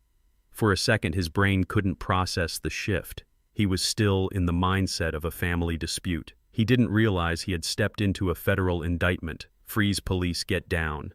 2 officers hit him low and high. Dante went down hard. His face slammed into the stone floor right at the base of the altar where he was supposed to have kissed his bride. The air left his lungs in a whoosh. I watched from 3 feet away. I watched as they wrenched his arms behind his back. I watched as the cold steel of the handcuffs clicked shut around his wrists. It was a sound I had heard before on construction sites when corrupt inspectors got caught, but hearing it lock onto my own sunbones sent a vibration through the floor that went straight up my spine. "You are making a mistake," Dante sputtered, spitting blood from a split lip. "I am Dante King. I am a victim here. That man attacked me." "Save it, Mr. King," an officer said, hauling him to his feet. A man in a suit walked in behind the tactical team. He held a badge high. It was Detective Miller, the contact Reggie had spoken to. He walked up to Dante, who was swaying, held up only by the grip of the officers. "Dante King, you are under arrest for 20 counts of wire fraud, 10 counts of bank fraud, aggravated identity theft, and tax evasion." Miller said, his voice calm and bored. "Identity theft!" Dante yelled, struggling against the cuffs. "Who did I steal from?" Miller pointed at me. "You forged the signature of Otis King on 4 separate loan applications totaling $3 million using property you did not own as collateral," Miller said. "We have the documents, we have the handwriting analysis, and we have the testimony of the notary you bribed." Dante's face went slack. The fight drained out of him, leaving only a terrified child in a torn suit. He looked at me. "Dad, tell them," he whispered. "Tell them I had permission. Tell them it was a misunderstanding." I looked at him. I looked at the son who had banned me from this room. I looked at the son who had called me a gardener. "I never signed those papers, officer," I said clearly. "And I never gave him permission to use my name." Dante let out a sob that was half wail, half moan. It was the sound of a door slamming shut forever. Miller nodded to his men. "Get him out of here." They began to drag him away. Not walk him, drag him. His legs wouldn't work. He was dead weight. He was looking back at me, his eyes wide and pleading, searching for a savior that wasn't there anymore. As they hauled him down the aisle past the empty chairs and the ruined flowers, the chaos in the rest of the room erupted. The police hadn't just come for Dante. They had come for the whole operation. Officers were moving through the crowd, intercepting the loan sharks who had been trying to blend in with the fleeing guests. I saw Rocco, the man who had threatened to take Dante's finger, get slammed against a wall, his shiny suit jacket bunching up as he was patted down. A gun clattered to the floor.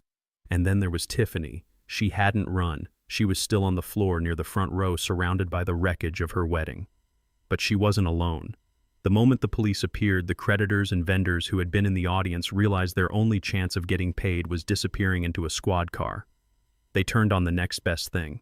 They surrounded her, a circle of angry faces screaming for their money. "You signed the catering contract too, Lady Henry," the chef was shouting, waving a piece of paper in her face. "My lawyer says you are liable. Where is my money?" the florist yelled, grabbing the edge of her ruined veil. "You promised a wire transfer." "My necklace," the jeweler screamed, reaching for her throat. "Give me back the diamonds." Tiffany was screaming, huddled in a ball, covering her head with her arms. "Get away from me. I don't have it. Ask him. Ask Dante." But Dante was gone. He was being shoved into the back of a cruiser outside, the flashing blue lights reflecting off the stained glass windows of the castle. The Vanderbilts, Richard and Patricia, tried to intervene, tried to pull their daughter from the mob, but they were blocked by officers asking for identification. "Are you Richard Vanderbilt?" an officer asked. "We have a warrant for your arrest regarding bankruptcy fraud and embezzlement." Patricia shrieked as her husband was cuffed right there next to the flower arrangements. The house of cards had collapsed, and it was crushing everyone inside. I stood on the podium alone. The stage was empty except for me. The screens behind me were dark. The microphone lay at my feet. I watched the madness unfold below me. I watched the people who had looked down on me being brought low. I watched the arrogance being stripped away by the harsh reality of the law. It was a scene from a nightmare, a wedding turned into a crime scene. The white roses were trampled, the champagne was spilled, the dream was dead. And in the middle of it all, I felt a profound, terrible silence. I looked at the spot where Dante had fallen. There was a small smudge of blood on the stone. My son, blood. I didn't feel joy. I didn't feel triumph. You don't feel triumph when you have to amputate a limb to save the body. You just feel the loss. You feel the phantom pain of what used to be there. But I also felt clean. The rot was gone. The lies were gone. The secret that I was a rich man and he was a thief was out in the open, bleaching in the sun. I adjusted my cuffs. I smoothed my tie. I looked at Reggie, who was standing by the side entrance, watching the arrests with a grim satisfaction. He caught my eye and nodded. It was done. I walked down the stairs of the altar one last time. I walked through the center of the room, past the screaming bride, past the arrested father-in-law, past the tables laden with food that no one would eat. I walked with my head high. I didn't look like a gardener.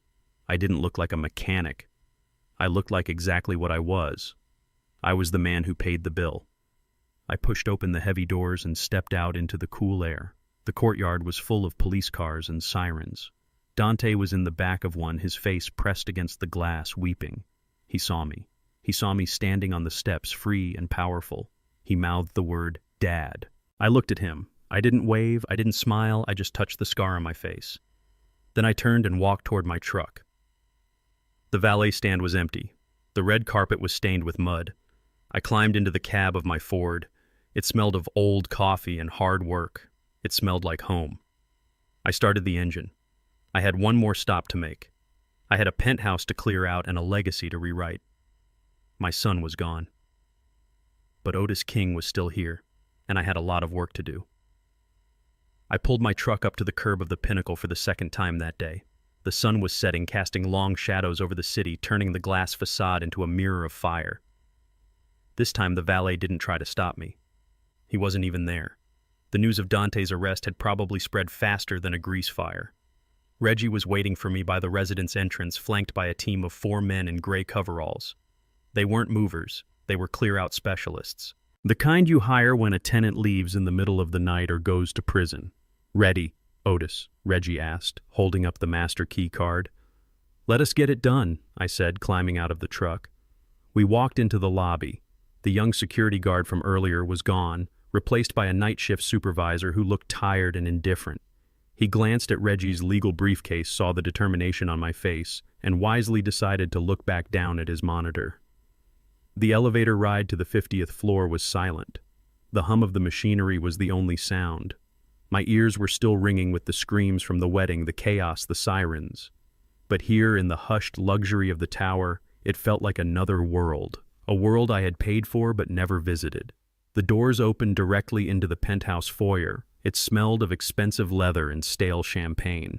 The lights were on, highlighting the modern art on the walls, the sleek Italian furniture, the floor-to-ceiling windows that offered a panoramic view of the city I had helped build. It was beautiful, and it was cold. "Get to work," I told the crew. "Everything goes. Furniture, clothes, electronics. If it isn't nailed down, it's on the curb." The men moved efficiently. They started in the living room, wrapping statues and lamps in plastic, hauling sofas toward the freight elevator. The sound of tape ripping and boots on hardwood filled the air, replacing the silence of the empty home. I walked through the rooms, a ghost in my own property. I went into the master bedroom. The bed was unmade sheets tangled as if someone had left in a hurry. On the dresser, a jewelry box sat open, empty except for a single cheap earring. Tiffany had cleaned it out before the wedding, just in case. I opened the closet. Rows of designer suits hung there, perfectly spaced. Dante's armor. I ran my hand over the fabric. Silk cashmere wool. Thousands of dollars of clothing for a man who had no substance underneath. "Box it up," I said to one of the movers. "Donate it to the shelter downtown. Maybe someone who actually needs a warm coat can get some use out of his vanity." I walked into the guest room, which Dante had turned into his office. It was a joke. A desk made of glass, a chair that looked like a spaceship, and shelves lined with books he had never read. On the wall, framed diplomas from Harvard and Wharton. I looked at them. I had paid for those. I had been so proud when he graduated. I thought he was building a future. I didn't know he was building a cage. I sat down in his chair. It was uncomfortable. On the desk, a stack of unpaid bills was shoved under a mouse pad. Credit card statements, car lease notifications, overdue notices from clubs. The paper trail of a life lived on borrowed time. I opened the bottom drawer of the desk. It was filled with trash. Empty energy drink cans, crumpled receipts, wrappers. But at the bottom, buried under the debris, I saw a corner of something familiar. I reached in and pulled it out. It was a photo album. An old one with a cracked plastic cover. I opened it. The first page was a picture of me and my late wife Sarah holding Dante when he was a baby. We were standing in front of our first house, a small bungalow with peeling paint. I was wearing my work overalls covered in dust. Sarah was smiling, looking tired but happy. I turned the page. Dante at 5 riding his first bike. Dante at 10 holding up a science fair trophy. Dante at 18 graduating high school, his arm around my shoulder, both of us grinning like idiots. He had kept it. For a moment, a surge of hope flared in my chest. Maybe he did care. Maybe deep down under the layers of greed and shame he still remembered who he was. But then I looked closer. The pages were torn. Some of the photos had been defaced. In the graduation picture, my face had been scribbled over with black marker. In the family portrait, he had cut me out entirely, leaving a jagged hole where his father used to be. He hadn't kept the album because he loved it. He kept it to edit it. To erase the parts of his history he didn't like. He had literally cut me out of his life, scissor snip by scissor snip. The hope died cold and swift. I closed the album. I wiped a speck of dust from the cover. I didn't throw it back in the trash. I put it in the inside pocket of my jacket right next to my heart. Not because he deserved it, but because I did. These memories were mine too, and I wasn't going to let him throw them away like garbage. Mr. King Reggie voice came from the doorway. I looked up. The movers were hauling the last of the boxes out. The room was stripped bare. The glass desk was gone. The diplomas were in a bin. The penthouse was just an empty shell of glass and steel. "The locks are changed," Reggie said, holding up a set of shiny new keys. "The code is reset. The building management has been notified that no one enters without your direct authorization." "Good," I said, standing up. "What about the stuff on the sidewalk?" Reggie asked. "It is a lot of expensive gear. It won't last long out there." "Let the city have it," I said, walking past him. "Let the scavengers pick the bones. It is fitting." We took the elevator down to the street. Outside, a small crowd had gathered. People were picking through the piles of designer clothes and high-end electronics like it was a flea market. A homeless man was trying on one of Dante's Italian blazers. It fit him better than it ever fit my son. I watched for a moment. I saw a woman grab a silver toaster. I saw a teenager run off with a pair of limited edition sneakers. It was a feeding frenzy. The The redistribution of wealth street style. "Let's go, Reggie," I said, turning away. I climbed into my truck. The photo album pressed against my ribs, a hard, rectangular reminder of what used to be. I started the engine. I didn't look back at the tower. I didn't look back at the wreckage of my son's life scattered on the concrete. I had reclaimed my property. I had evicted the squatter, but the house was empty. And as I drove away into the deepening night, I realized that no matter how many locks I changed, some doors could never be closed again. The draft coming from the empty space where my son used to be would chill me for the rest of my life. But I would endure. I was Otis King, and I was built to last. I sat in my kitchen, the darkness of the early morning pressing against the windows. The house was quiet, the kind of heavy silence that settles in after a funeral. On the table in front of me sat a glass of cheap bourbon and the photo album I had rescued from the trash. I hadn't opened it again. I didn't have the heart to look at the jagged holes where my face used to be. The phone on the wall rang. It was a shrill mechanical sound that made me jump. I knew who it was before I even stood up. It was 3 a.m. Good news does not call at 3 a.m. I walked over and picked up the receiver. "This is a prepaid collect call from an inmate at the City Correctional Center," the automated voice said, devoid of any humanity. "To accept the charges, press 1. I pressed 1. There was a click, a burst of static, and then the sound of breathing. Fast, shallow, panic-stricken breathing. "Dad. Dad, are you there?" It was Dante. But it wasn't the Dante who stood on the altar in a white tuxedo sneering at me. It wasn't the Dante who ordered security to throw me out. This voice was small. It was broken. It was the voice of a boy who had woken up in the dark and realized he was all alone. "I am here, Dante," I said. My voice sounded old even to my own ears. Tired. "Oh God, Dad, you have to get me out of here," he sobbed. The sound was ugly raw. "It is a nightmare, Dad. They took my clothes, they took my shoes. I am in a cell with 20 other guys. There is a man in the corner who has been staring at me for an hour. He keeps sharpening a toothbrush on the concrete. Dad, please." I am scared. I closed my eyes, leaning my forehead against the cool plaster of the wall. I could picture it, the holding cell, the smell of unwashed bodies and industrial disinfectant, the fluorescent lights that buzzed and never turned off. I had been in holding cells before, back in my younger days when union protests got out of hand. I knew the fear. "What do you want me to do, Dante?" I asked quietly. "Bail me out," he pleaded, his voice rising in hysteria. The public defender said, "Bail is set at 50,000. You have the money. I saw the documents. You have millions. Just write the check, Dad. Please, come down here right now. I cannot stay here another minute. I do not belong here. I do not belong here." Even now, in a cage wearing an orange jumper, he still thought he was better than the men around him. He still thought his Harvard degree and his fake accent made him special. I took a sip of my bourbon. The burn felt good. It grounded me. "I cannot do that, son," I said. "What? What do you mean you cannot? You just evicted me. You humiliated me. You ruined my life. The least you can do is get me out of this cage. You owe me that. I owe you nothing," I said, my voice hardening. "I owed you a roof over your head and food in your belly and an education. I gave you all of that. You took it and you threw it in the mud." "Dad, please stop the lecture," Dante cried. "I am sorry, okay? I am sorry I banned you. I am sorry about the invoice. I am sorry about everything. Just pay the 50 grand. I will pay you back. I swear. Once I get back on my feet, I will pay you back with interest." I almost laughed. He still didn't get it. He thought this was a transaction. He thought an apology was a currency he could trade for freedom. "It is not about the money, Dante," I said. "It is about safety." "Safety? What are you talking about? I am in danger in here." "No, son," I said. "You are safe in there. You have guards. You have bars. You have cameras." I paused, letting the silence stretch across the line.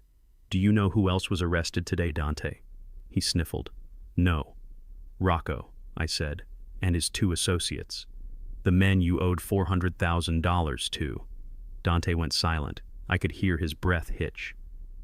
"They made bail an hour ago," I continued. "Their lawyers had the cash ready before the cuffs were even on. They are out on the street, Dante, and they are very unhappy. They lost their money, they lost face, and they blame you." Dante let out a small whimper. "If I bail you out tonight," I said, speaking slowly so he would understand every word, "you will walk out those front doors and you will be alone. You have no car. You have no home. You have no friends. The Vanderbilts aren't coming for you. Tiffany isn't coming for you." I took a breath. "If you walk out onto that street, Rocco will be waiting. And this time he won't just threaten to take a finger. He will take everything. He will make an example out of you." Dante was crying now, soft, terrified sobs. "So you see," I said, "I am doing this for you. I am keeping you inside. It is the only place in this city where those men cannot touch you." "But Dad," Dante whispered, "it is cold. It is hard. I cannot do this. I am not like you. I am not strong like you." "Then you better get strong," I said. "You wanted to live a hard life, son. You wanted to play with the big boys. Well, this is the big leagues. This is what happens when you write checks your life cannot cash. Dad, please, do not leave me here. I have to." I said, "You need to sit in that cold. You need to feel that concrete. You need to understand what it feels like to have nothing. You spent your whole life running away from who you are, running away from where you came from. Well, now you are at the bottom." I gripped the phone tight, my knuckles turning white. "Look around you, Dante. Look at those men in that cell. They are not beneath you. They are exactly where you are. You are just another number in the system now. The suit is gone. The penthouse is gone. The lie is gone. Dad." "Goodbye, Dante," I said. "No. Dad, wait." I pulled the phone away from my ear. I could still hear his tiny, tinny voice screaming my name, begging me not to hang up. It was the hardest thing I have ever done, harder than digging ditches in the rain, harder than burying my wife. To hear your own child beg for help, and to say no.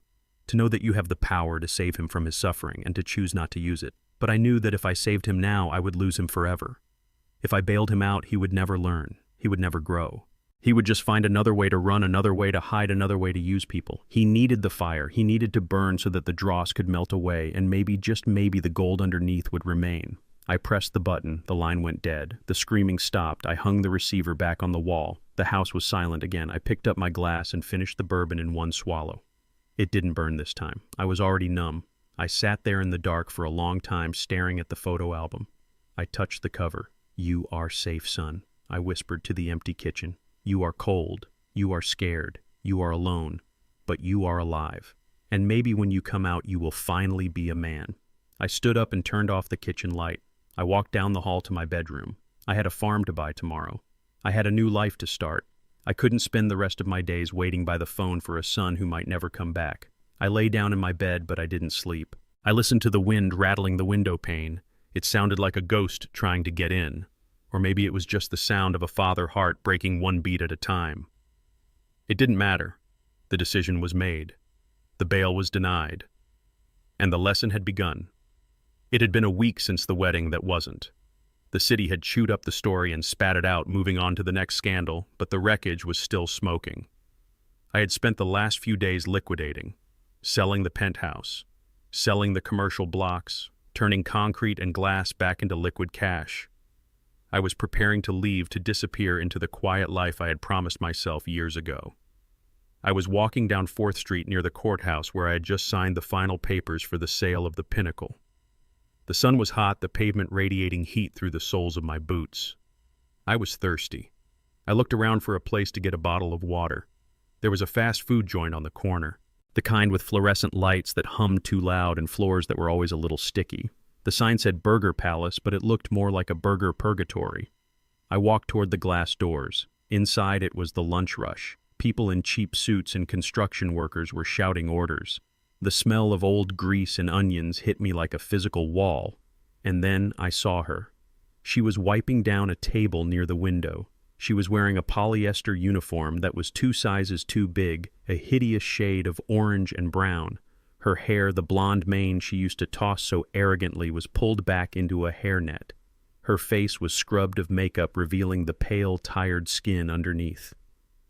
It was Tiffany, the princess of the Vanderbilt dynasty, the woman who needed a $50,000 dress to get married, the woman who wouldn't have mixed kids because she didn't want to dirty her bloodline.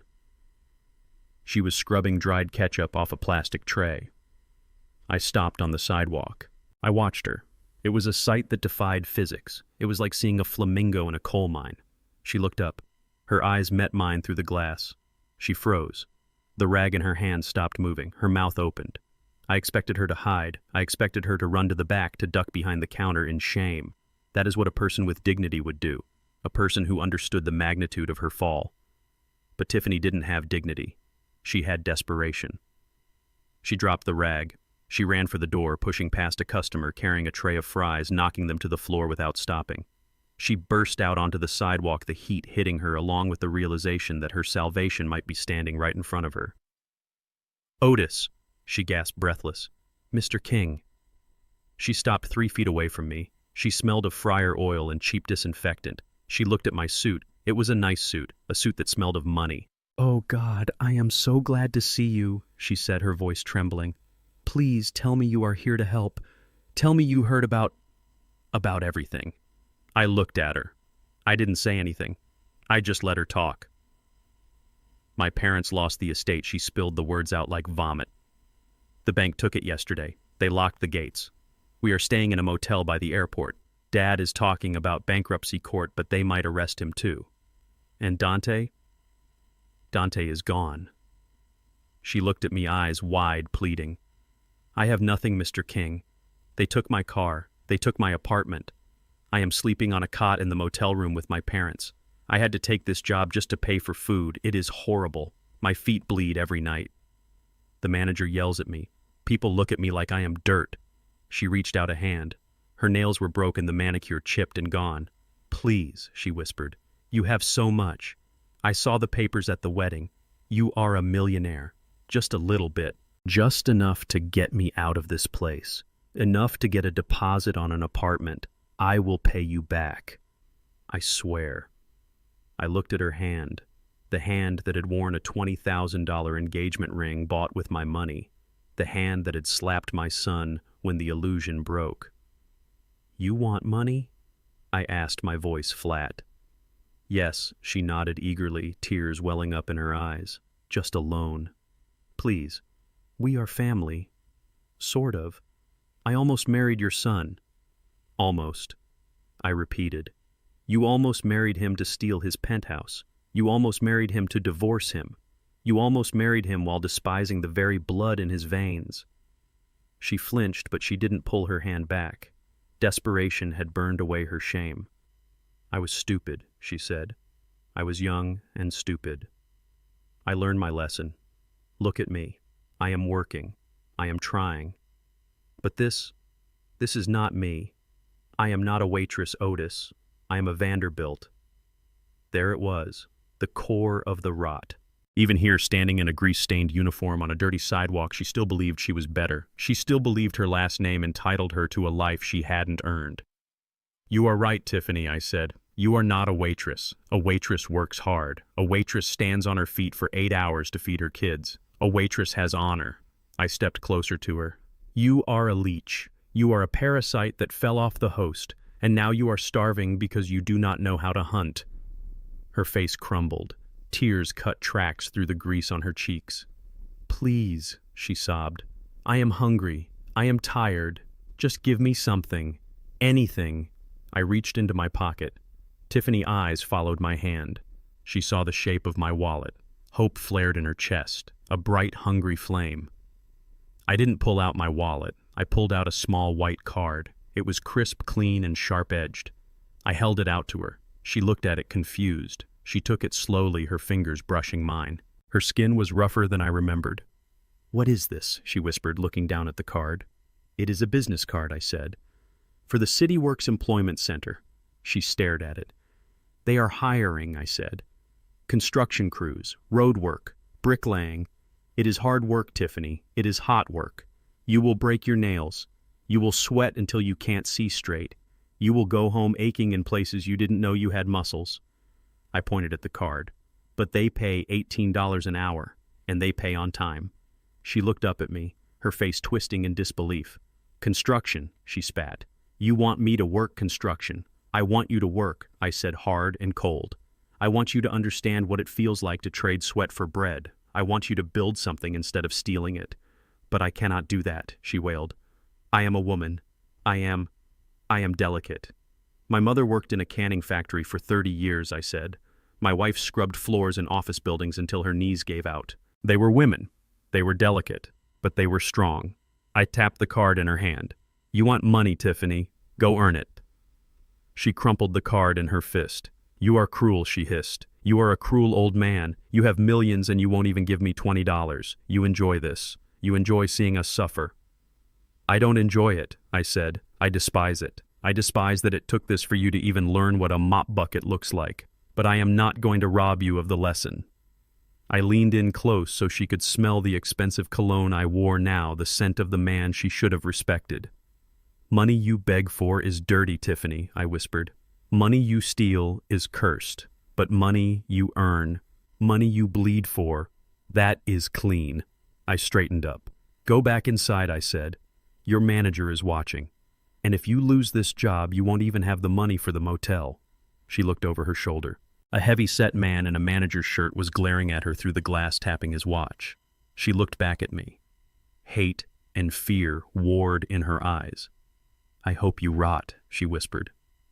I already did, I said. And I grew back. Now it is your turn.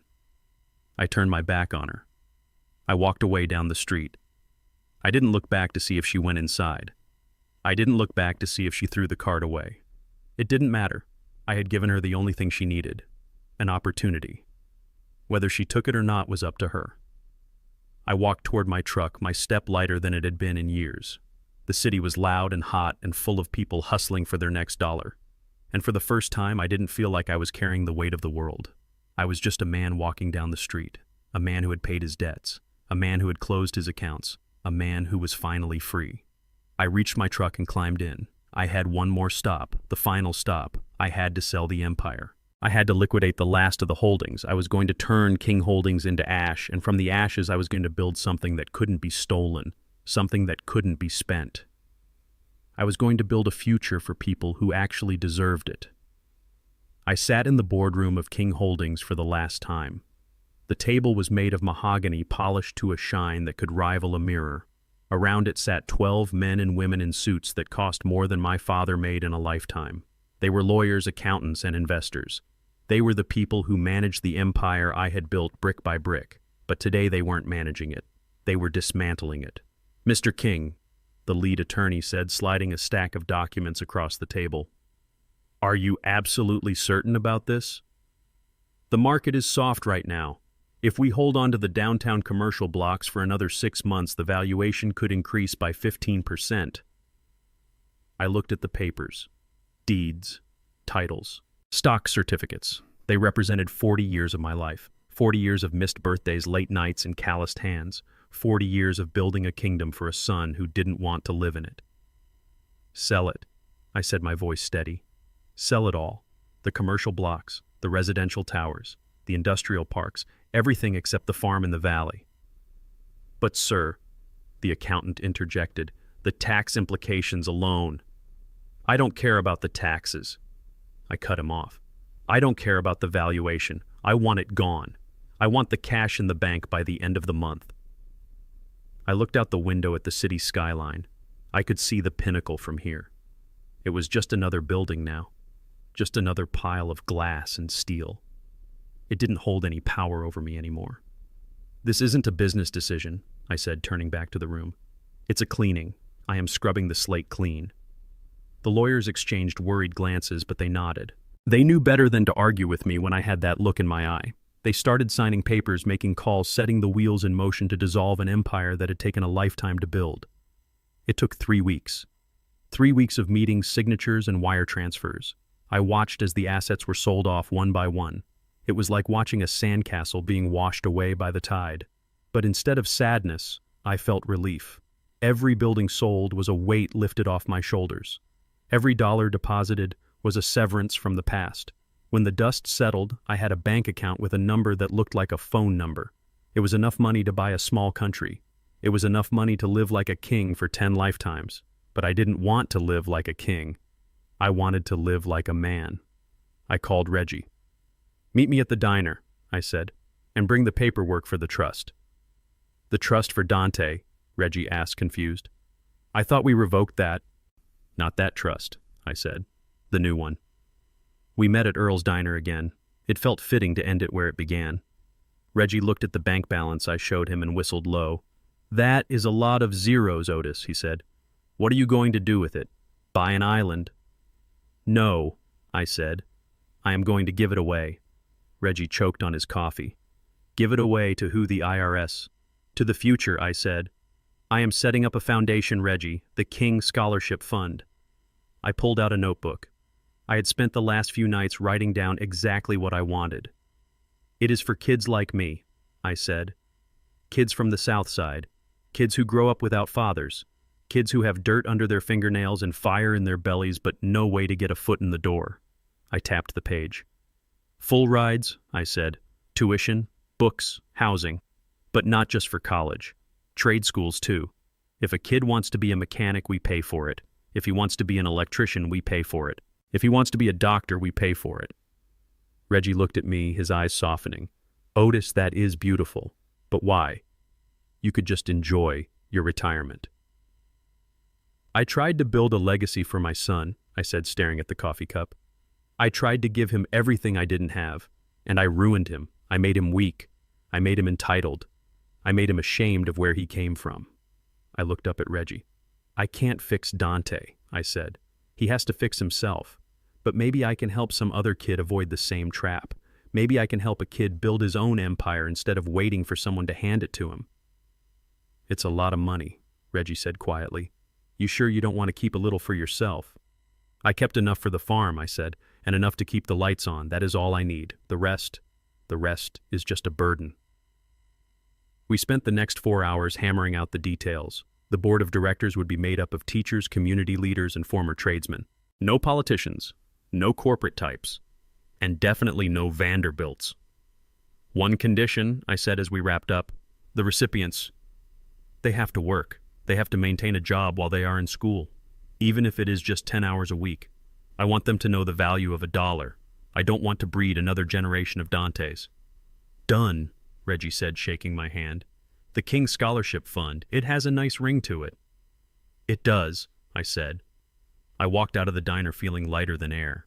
The empire was gone. The buildings were sold. The money was spoken for. I got into my truck. I had one last piece of business to attend to, one last loose end to tie up before I could drive away into the sunset. I had to go see Dante. I knew he was at the State Penitentiary Processing Center. His trial was coming up, but the evidence was overwhelming. He was going to prison for a long time. I drove to the facility. It was a grim gray building surrounded by razor wire. It looked like a factory that manufactured misery. I parked the truck and walked to the visitor's entrance. I went through security, emptying my pockets of the few things I still carried: keys, wallet, and a small leather-bound bank book. I sat in the waiting room surrounded by mothers crying and girlfriends looking anxious. I didn't cry. I didn't look anxious. I just waited. Finally, a guard called my name. "King." I stood up. "Booth 4. I walked into the visitation room. It was a long room divided by a thick glass partition. Phones hung on the wall like dead black birds. Dante was already there. He was wearing an orange jumpsuit. His hair, usually so perfectly styled, was shaved close to his scalp. He had lost weight. His face was gaunt, his eyes hollow. He looked like a ghost of the man who had stood on that altar. I sat down. I picked up the phone. He picked up his, slowly, his hand trembling. "Dad," he whispered. "Hello, Dante," I said. He looked at me, tears welling up in his eyes. "Why are you here to gloat, to see me in a cage?" "No," I said. "I am here to say goodbye." "Goodbye?" he asked, panic flaring in his eyes. "Where are you going?" "Away," I said. "I sold the company, Dante. I sold everything. The pinnacle, the warehouses, the land.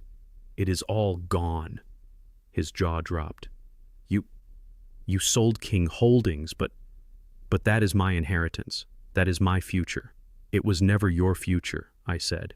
"It was my past, and I buried it." "But what about the money?" he stammered. "Millions, hundreds of millions." "Given away," I said.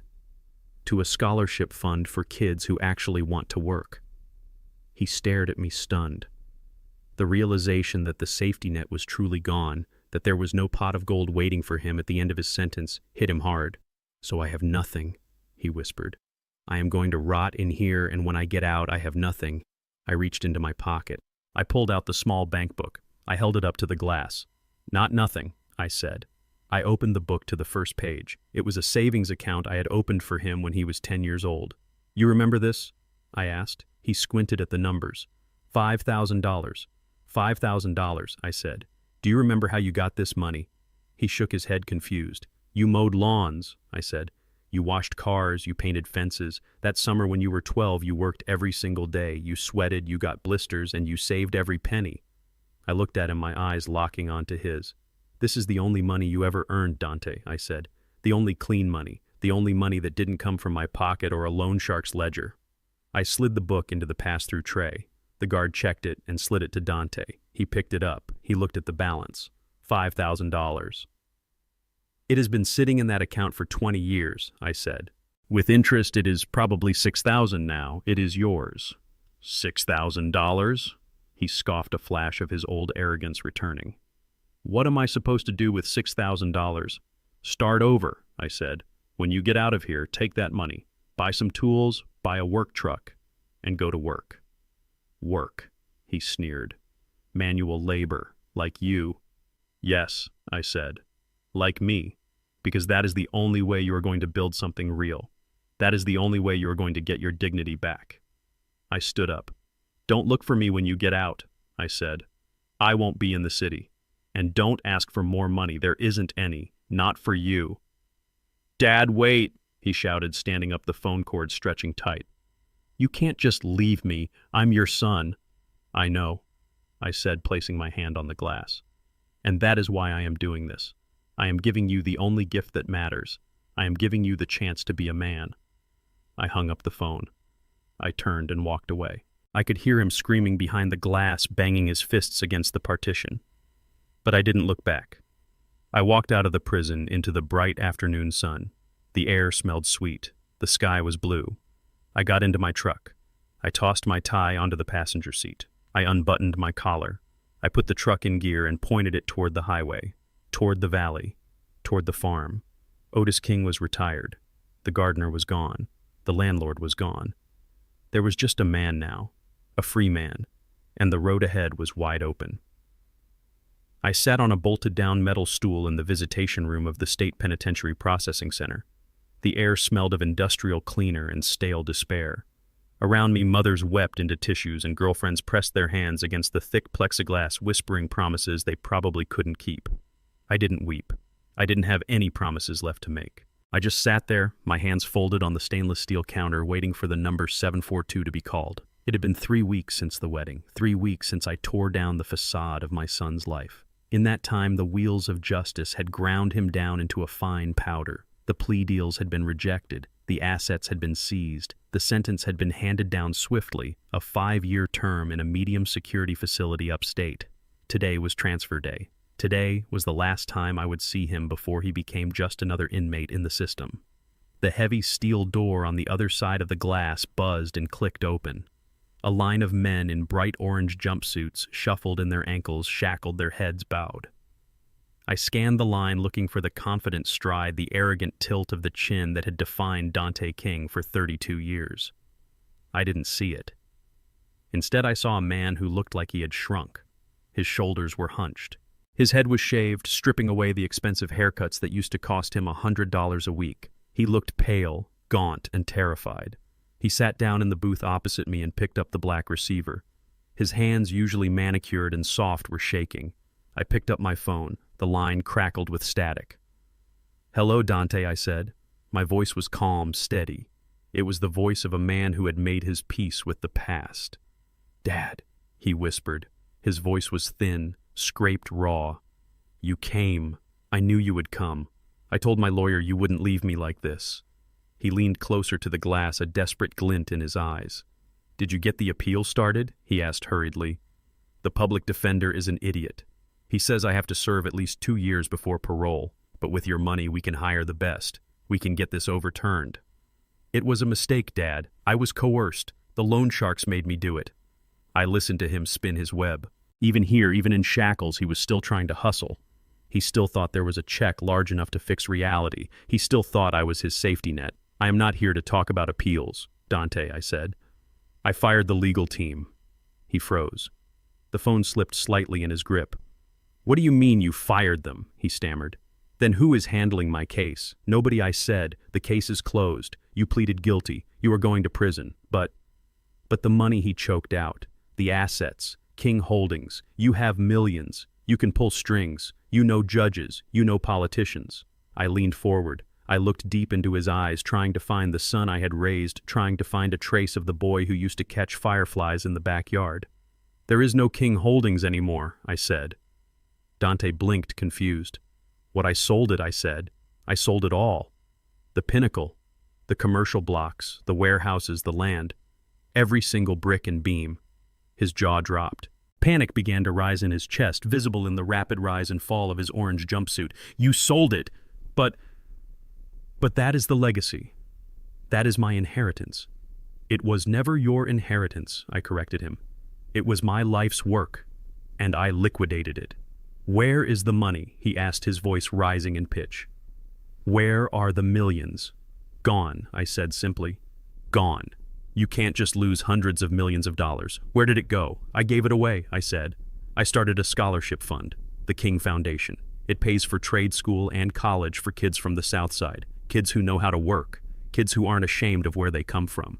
Dante stared at me. The color drained from his face completely. He looked like he had been gutted. The realization was hitting him like a physical blow. The safety net wasn't just cut, it was incinerated. There was no pot of gold waiting for him at the end of his sentence. There was no penthouse to come home to. There was nothing.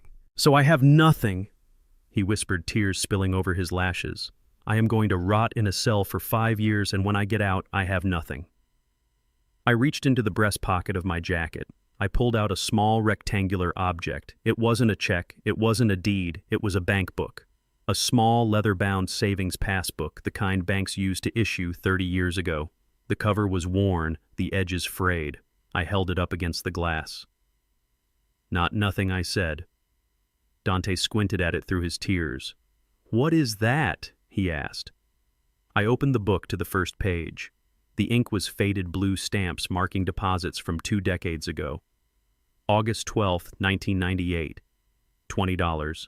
August 19th, 1998, $35. September 5th, 1998, $50. Do you remember this? I asked. He shook his head, confused. No. What is this game, Dad? It is not a game, I said. It is your life, or at least the part of it that was real. I tapped the glass. You were 12 years old, I said. You wanted a mountain bike, a red one with shocks. It cost $200. I told you I wouldn't buy it for you. I told you that if you wanted it, you had to earn it. Dante's eyes flickered. A memory stirred. So you went to work, I continued. That summer you didn't go to camp. You didn't play video games. You mowed lawns. You washed cars. You painted Mrs. Higgins' fence in 90-degree heat. You came home every day smelling of grass and sweat. You had blisters on your hands. I watched him. I saw the memory wash over him. You saved every penny, I said. You brought it to me in a coffee can. We went to the bank together and opened this account. By the end of the summer, you had $500. You bought the bike, and you left the rest in here. I turned the page to the final balance. $5,432. That is what is in here, I said. It has been sitting earning interest for 20 years. Dante looked at the number. He looked at me. He let out a bitter, incredulous laugh. $5,000, he scoffed. You sold an empire worth millions, you gave it all away to strangers, and you are leaving me with $5,000. That won't even buy a suit. That won't even pay rent for a month in the city. That is the point, I said sharply. He flinched. This money, I said, tapping the book against the glass, is the only money you ever made that was clean. It didn't come from my accounts. It didn't come from a loan shark. It didn't come from a fraud. It came from your sweat. It came from your effort. I leaned in close. It is the only money you have ever deserved, Dante. I slid the book into the metal tray at the bottom of the partition. I pushed it through to his side. Take it, I commanded. He picked it up slowly, holding it like it was contaminated. He looked at the worn cover. When you get out of here, I said, my voice hard and final, do not look for me. Do not call Reggie. Do not go to the old house. I won't be there. Where are you going? He asked, panic edging back into his voice. That is none of your business, I said. But I am leaving you with this. When you walk out of those gates in 5 years, take this money, buy some tools, buy a used truck, and go to work. Work, he sneered, his old arrogance flashing for a second. You want me to be a handyman. You want me to mow lawns again. I want you to be a man, I said. I want you to know what it feels like to eat food you paid for with your own labor. I want you to sleep in a bed you bought with your own money. I want you to build something real, even if it is small, because a small house built on rock is better than a castle built on sand. I stood up. The metal stool scraped against the floor, a harsh sound that signaled the end. Dad, wait, he said, standing up too, the phone cord stretching tight. You can't just leave me. I am your son. I am terrified. I don't know how to survive in here. You will learn, I said. You are a survivor, Dante. You survived your own ego for this long. You will survive this. I looked at him one last time. I memorized his face. Not the face of the thief who tried to rob me, but the face of the boy who once mowed lawns in the summer heat. I was leaving that boy with the only lifeline I had left to give. The truth. Goodbye, son, I said. Dad.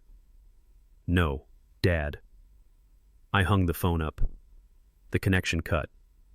I could see his mouth moving, forming the words, screaming my name, but I couldn't hear him. The silence was absolute. I turned my back on him. It was the hardest physical movement I had ever made. Every instinct in my body screamed at me to turn around, to fix it, to write the check. But I kept walking. 1 step, 2 steps. Through the heavy steel door. I walked down the long gray corridor. I walked past the guards. I walked out into the waiting room. I picked up my keys from the security tray. I pushed open the heavy front doors of the prison and stepped out into the blinding afternoon sun. The air was fresh. It smelled of pine and earth, not of stale air and regret. I walked to my truck. I climbed in and threw the tie I had been wearing onto the passenger seat. I unbuttoned my collar. I took a deep breath, filling my lungs. The empire was gone. The burden was gone. The son I had tried to save was gone. But the savings book was in his hands. It was a seed, a small, humble seed. Whether he planted it or threw it away was up to him. My watch had ended. I started the engine. I put the truck in gear and drove toward the highway. I didn't look in the rearview mirror. The road ahead was empty and wide. I had a farm to buy. I had horses to raise. I had a life to live that belonged only to me. Otis King was finally free.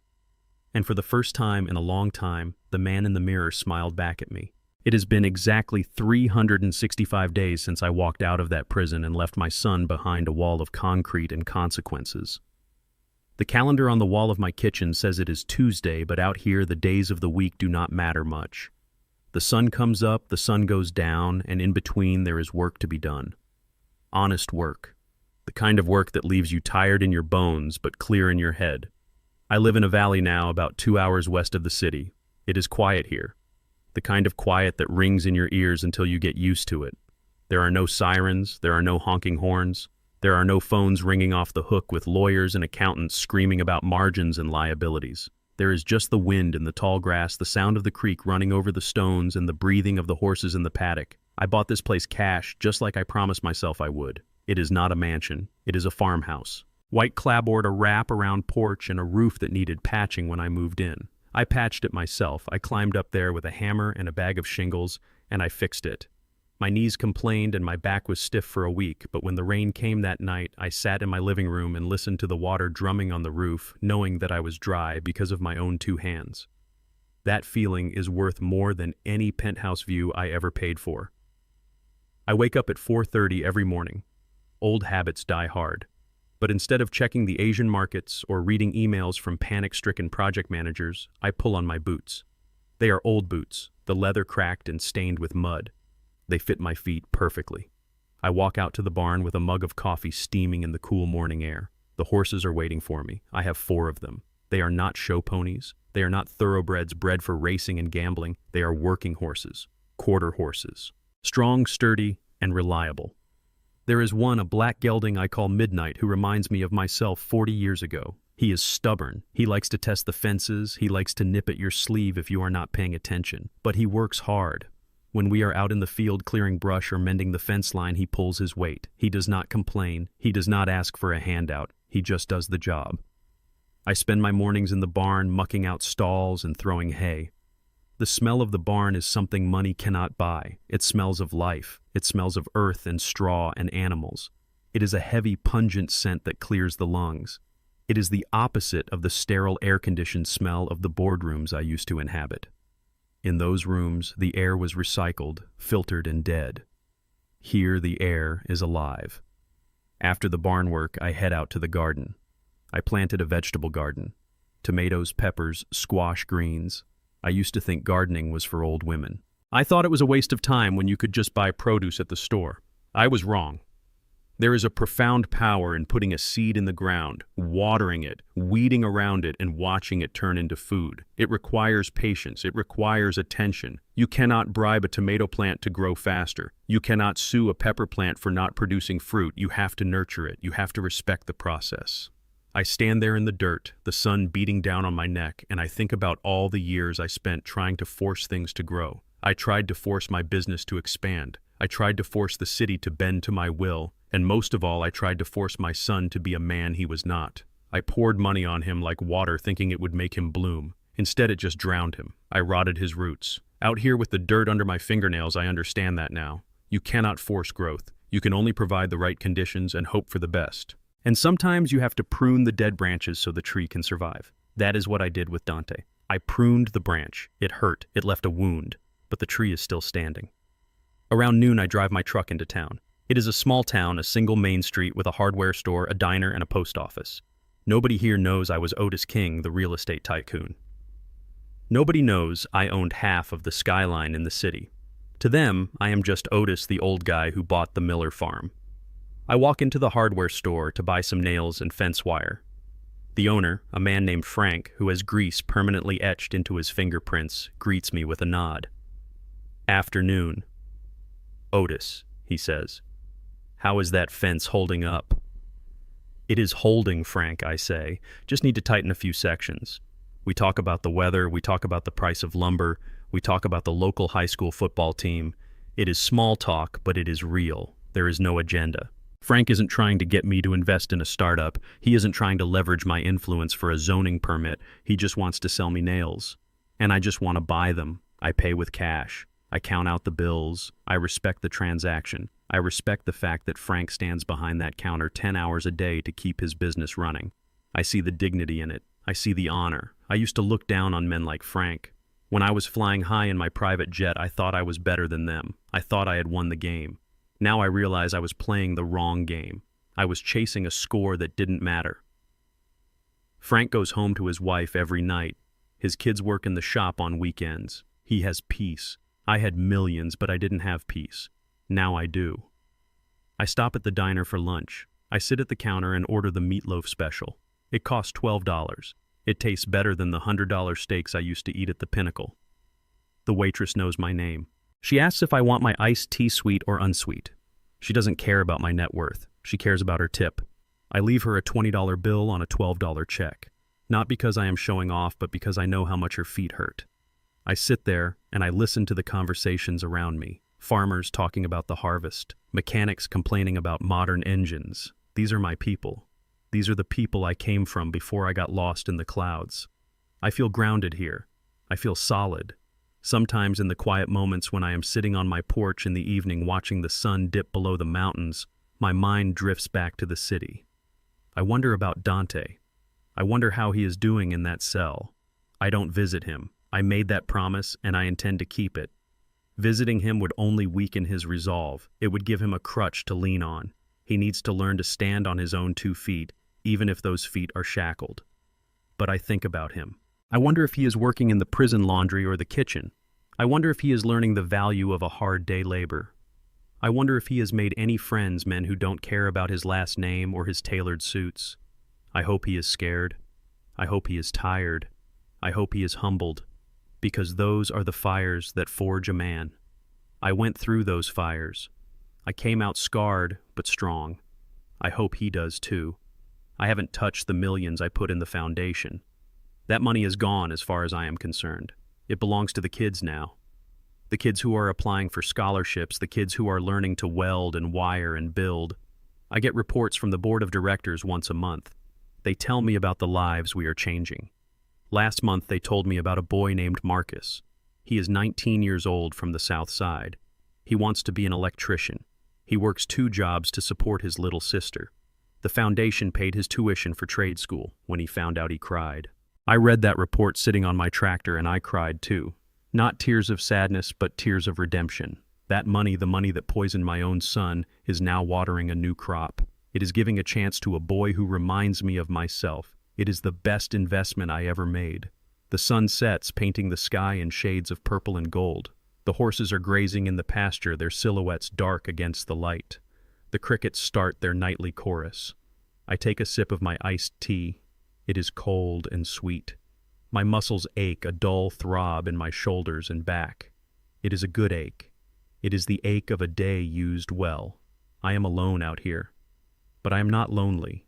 Loneliness is being in a room full of people who only want you for what you can give them. Solitude is being by yourself and liking the company. I like the man I have become. I like Otis the farmer. I like Otis the neighbor. I like Otis the man who pays his bills and minds his business. The empire is gone. The legacy of King Holdings is dust, but the legacy of Otis King the man is just beginning. I stand up and stretch. It is time to go inside. I have to be up at 4:30. The horses need feeding, the garden needs watering, the fence needs fixing. There is work to do, and for the first time in a long time I am looking forward to doing it. I walk into my house and close the door, shutting out the night. I am home, and it is enough. The fence line along the south pasture had been leaning for weeks, a victim of the heavy spring rains that softened the earth and the persistent leaning of the cattle. At 76 years old, I knew my limits. I could fix a roof and I could change an engine, but digging 20 post holes in rocky soil was a young man game. I needed help. I put a card up on the community board at Frank Hardware Store, just a simple index card. Help wanted. Fencing, hard labor, cash pay. I expected a few drifters or maybe a high school kid looking for gas money. What I got was Marcus. He walked up my driveway at 6 in the morning 3 days later. He didn't have a car. He had walked 4 miles from town, his work boots kicking up dust. He was tall, lanky, but with the kind of wiry muscle that comes from skipping meals, not from a gym membership. He was black young, maybe 19 or 20, with eyes that were older than his face. He wore a faded t-shirt and jeans that had been patched at the knees. I was sitting on the porch drinking my coffee. I watched him walk up. He didn't drag his feet. He didn't look at his phone. He looked at the fence. He was assessing the work before he even said hello. "Morning," I said, not getting up. "Morning, sir," he replied. His voice was steady, respectful, but not fearful. "I saw the card at the store. I am here for the fencing job." "You ever dug a post hole before, son?" I asked. "I dug graves for the county last summer," he said. "Post holes are shallower." I looked at him. He didn't smile. He wasn't trying to be funny. He was stating a fact. "Grab a shovel from the barn," I said. We started at the corner.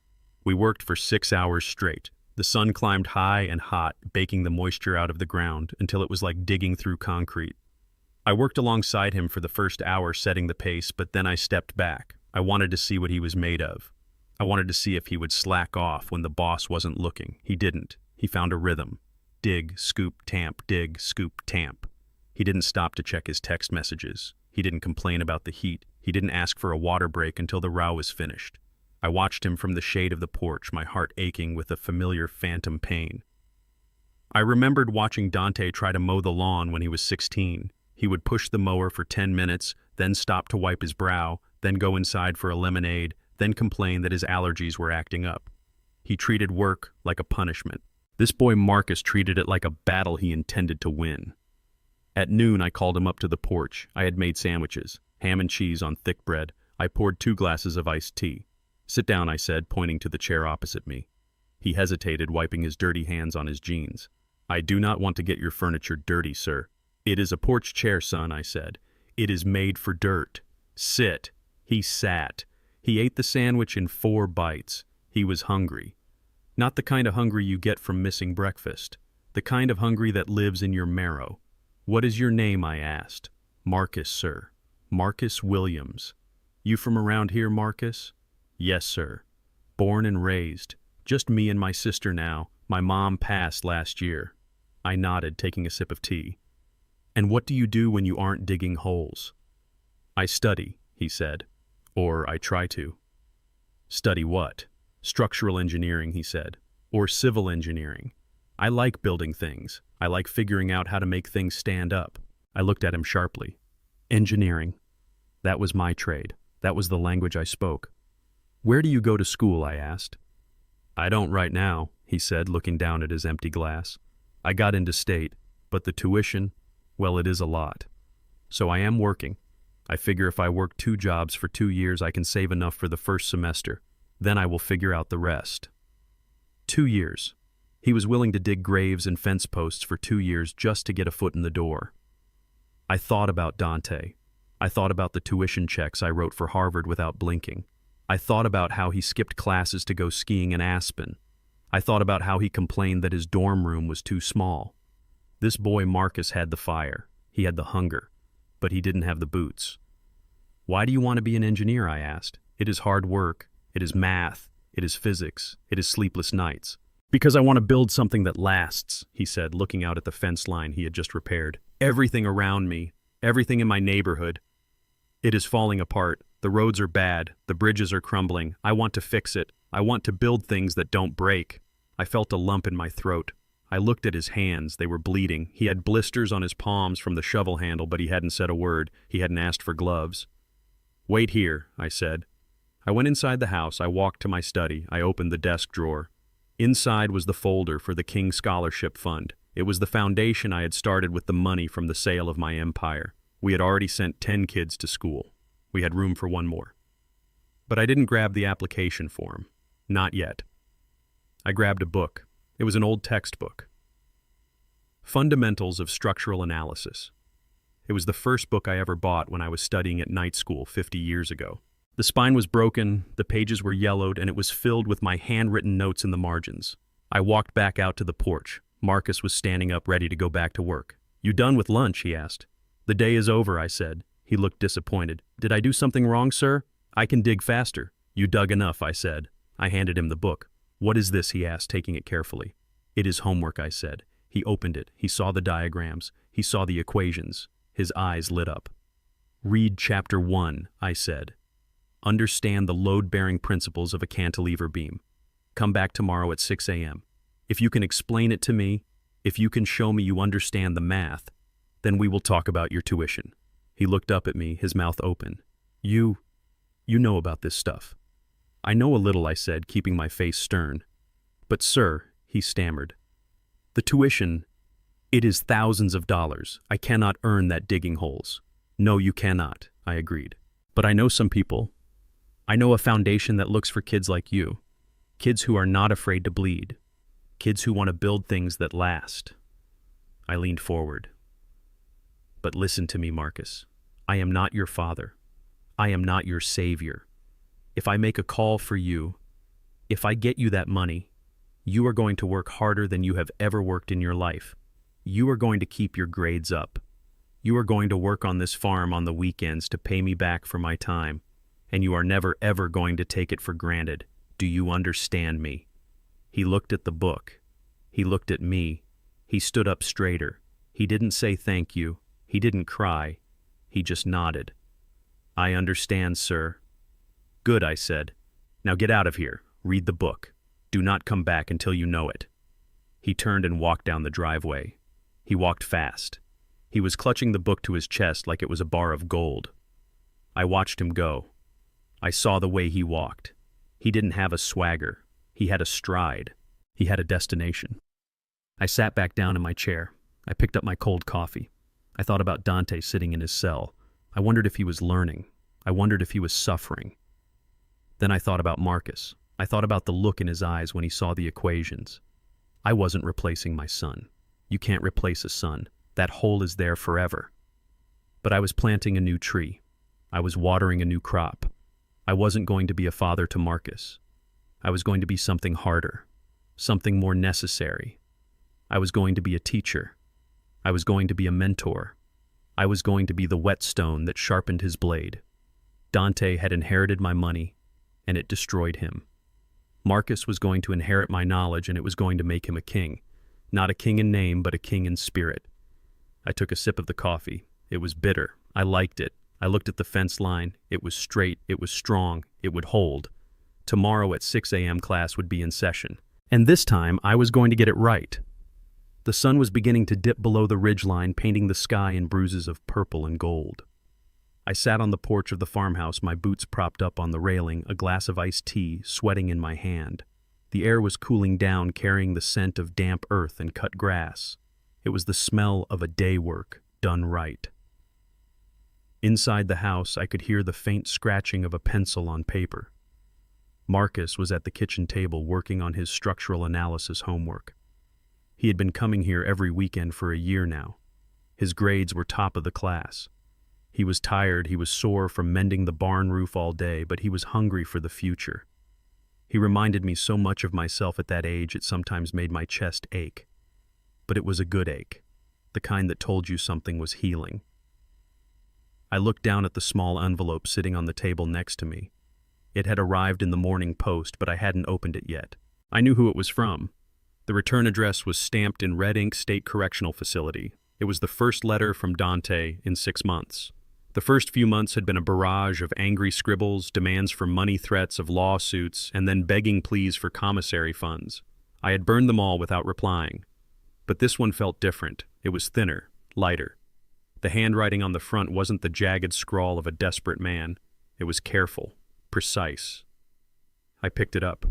The paper felt rough under my thumb. I slid my finger under the flap and tore it open. Inside there was a single sheet of lined yellow paper. No tear stains. No frantic underlining. Just words written in blue ink. Dear Dad, I am writing this from the library. I got a job here shelving books. It pays 40 cents an hour. It is not much, but I earned it. I bought this stamp with my own money. I stopped reading for a moment. 40 cents an hour. And he was proud of it. A year ago, he wouldn't have bent down to pick up a $100 bill if it was dirty. I read on. I have had a lot of time to think in here. At first I hated you. I hated you for the wedding. I hated you for the money. I hated you for leaving me in this cage. I spent every night planning how I was going to get back at you when I got out. But then something happened. I met a guy in here, an old-timer. He asked me about my life outside. I told him about the penthouse. I told him about the cars. I told him about the parties. I tried to impress him. He just laughed at me. He asked me if I ever built anything, if I ever made anything with my hands. I told him no. I told him I was a businessman. He asked me what business, and I realized I didn't have an answer. I managed your money. I spent your money, but I never made my own. He told me I was a ghost, a shadow of a man. It made me angry, but he was right. I was a ghost, Dad. I was haunting your life, wearing your clothes, eating your food, but I wasn't real. I looked at the bank book you left me. The $5,000. For a long time, I wanted to tear it up. It felt like an insult. But last week I looked at the dates. I remembered that summer. I remembered the heat. I remembered how tired I was, but how good the water tasted from the hose. I remembered that you were there with me. You didn't hire a crew to paint the fence. You showed me how to hold the brush. I am sorry, Dad. Not because I am in prison. I am sorry because I forgot that lesson. I am sorry I was ashamed of you. You are the only real thing I ever had, and I threw you away for people who didn't even know my middle name. I am not asking for money. I am not asking for a visit. I just wanted you to know that I am taking welding classes. The instructor says I have a steady hand. When I get out, I am going to use that $5,000 to buy a welder and a truck. I am going to go to work. Maybe one day when I have built something real, I can come see you. Not as your son who needs a bailout, but as a man who wants to shake your hand. Until then, take care of yourself. Dante. I lowered the letter. My vision blurred for a second, not from age, but from the water welling up in my eyes. I blinked it away. He was welding. My son, who used to get manicures, was learning to fuse steel with fire. I folded the letter carefully, creasing the edges with my thumbnail. I didn't burn this one. I put it in my shirt pocket right next to my heart. It wasn't a full redemption. It wasn't a happy ending. He still had 4 years left to serve. The road ahead of him was long and hard, and he would have to walk it alone. But he had taken the first step. He had stopped looking for the elevator and started looking at the stairs. I looked out at the horizon where the sun was finally disappearing, leaving a streak of crimson across the sky. I felt a profound sense of peace settle over me. The war was over, the noise was gone. I had lost a lot to get here. I had lost my empire. I had lost my status. I had lost the illusion of the perfect family. But I had found something better. I had found the truth. I thought about the lesson I had tried to teach him. I thought about the pain I had inflicted to make him learn. It was a harsh medicine, but it was the only cure for the sickness that had taken hold of him. We often spend our lives building castles for our children, hoping they will live like kings and queens. But in doing so, we sometimes forget to teach them how to lay the bricks themselves. My son fell in love with the reflection of gold, not realizing it was just painted rust. I learned the hard way that you cannot buy respect, and you certainly cannot inherit dignity. Sometimes the greatest act of love a father can do is to let his child hit rock bottom so they can finally learn to stand on their own 2 feet. A legacy isn't what you leave for them, it is what you leave in them. I heard the screen door open behind me. Marcus walked out wiping his hands on a rag. "Finish the chapter, sir," he said. "I think I figured out the load distribution on that truss." "Good," I said. "Grab a chair, son. Watch the sunset." He sat down next to me. We didn't talk. We just watched the day end. I was an old man. My hands were tired. My back hurt.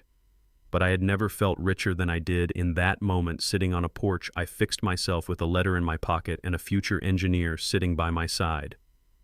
The King legacy wasn't dead. It had just changed shape.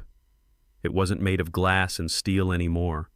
It was made of sweat and second chances, and that was a legacy worth building. So if you are listening to this and you feel like you are drowning in expectations or debts or lies, remember this. You can always start over. You can always pick up a shovel. You can always build something real. But you have to be willing to let the fake castle burn down first.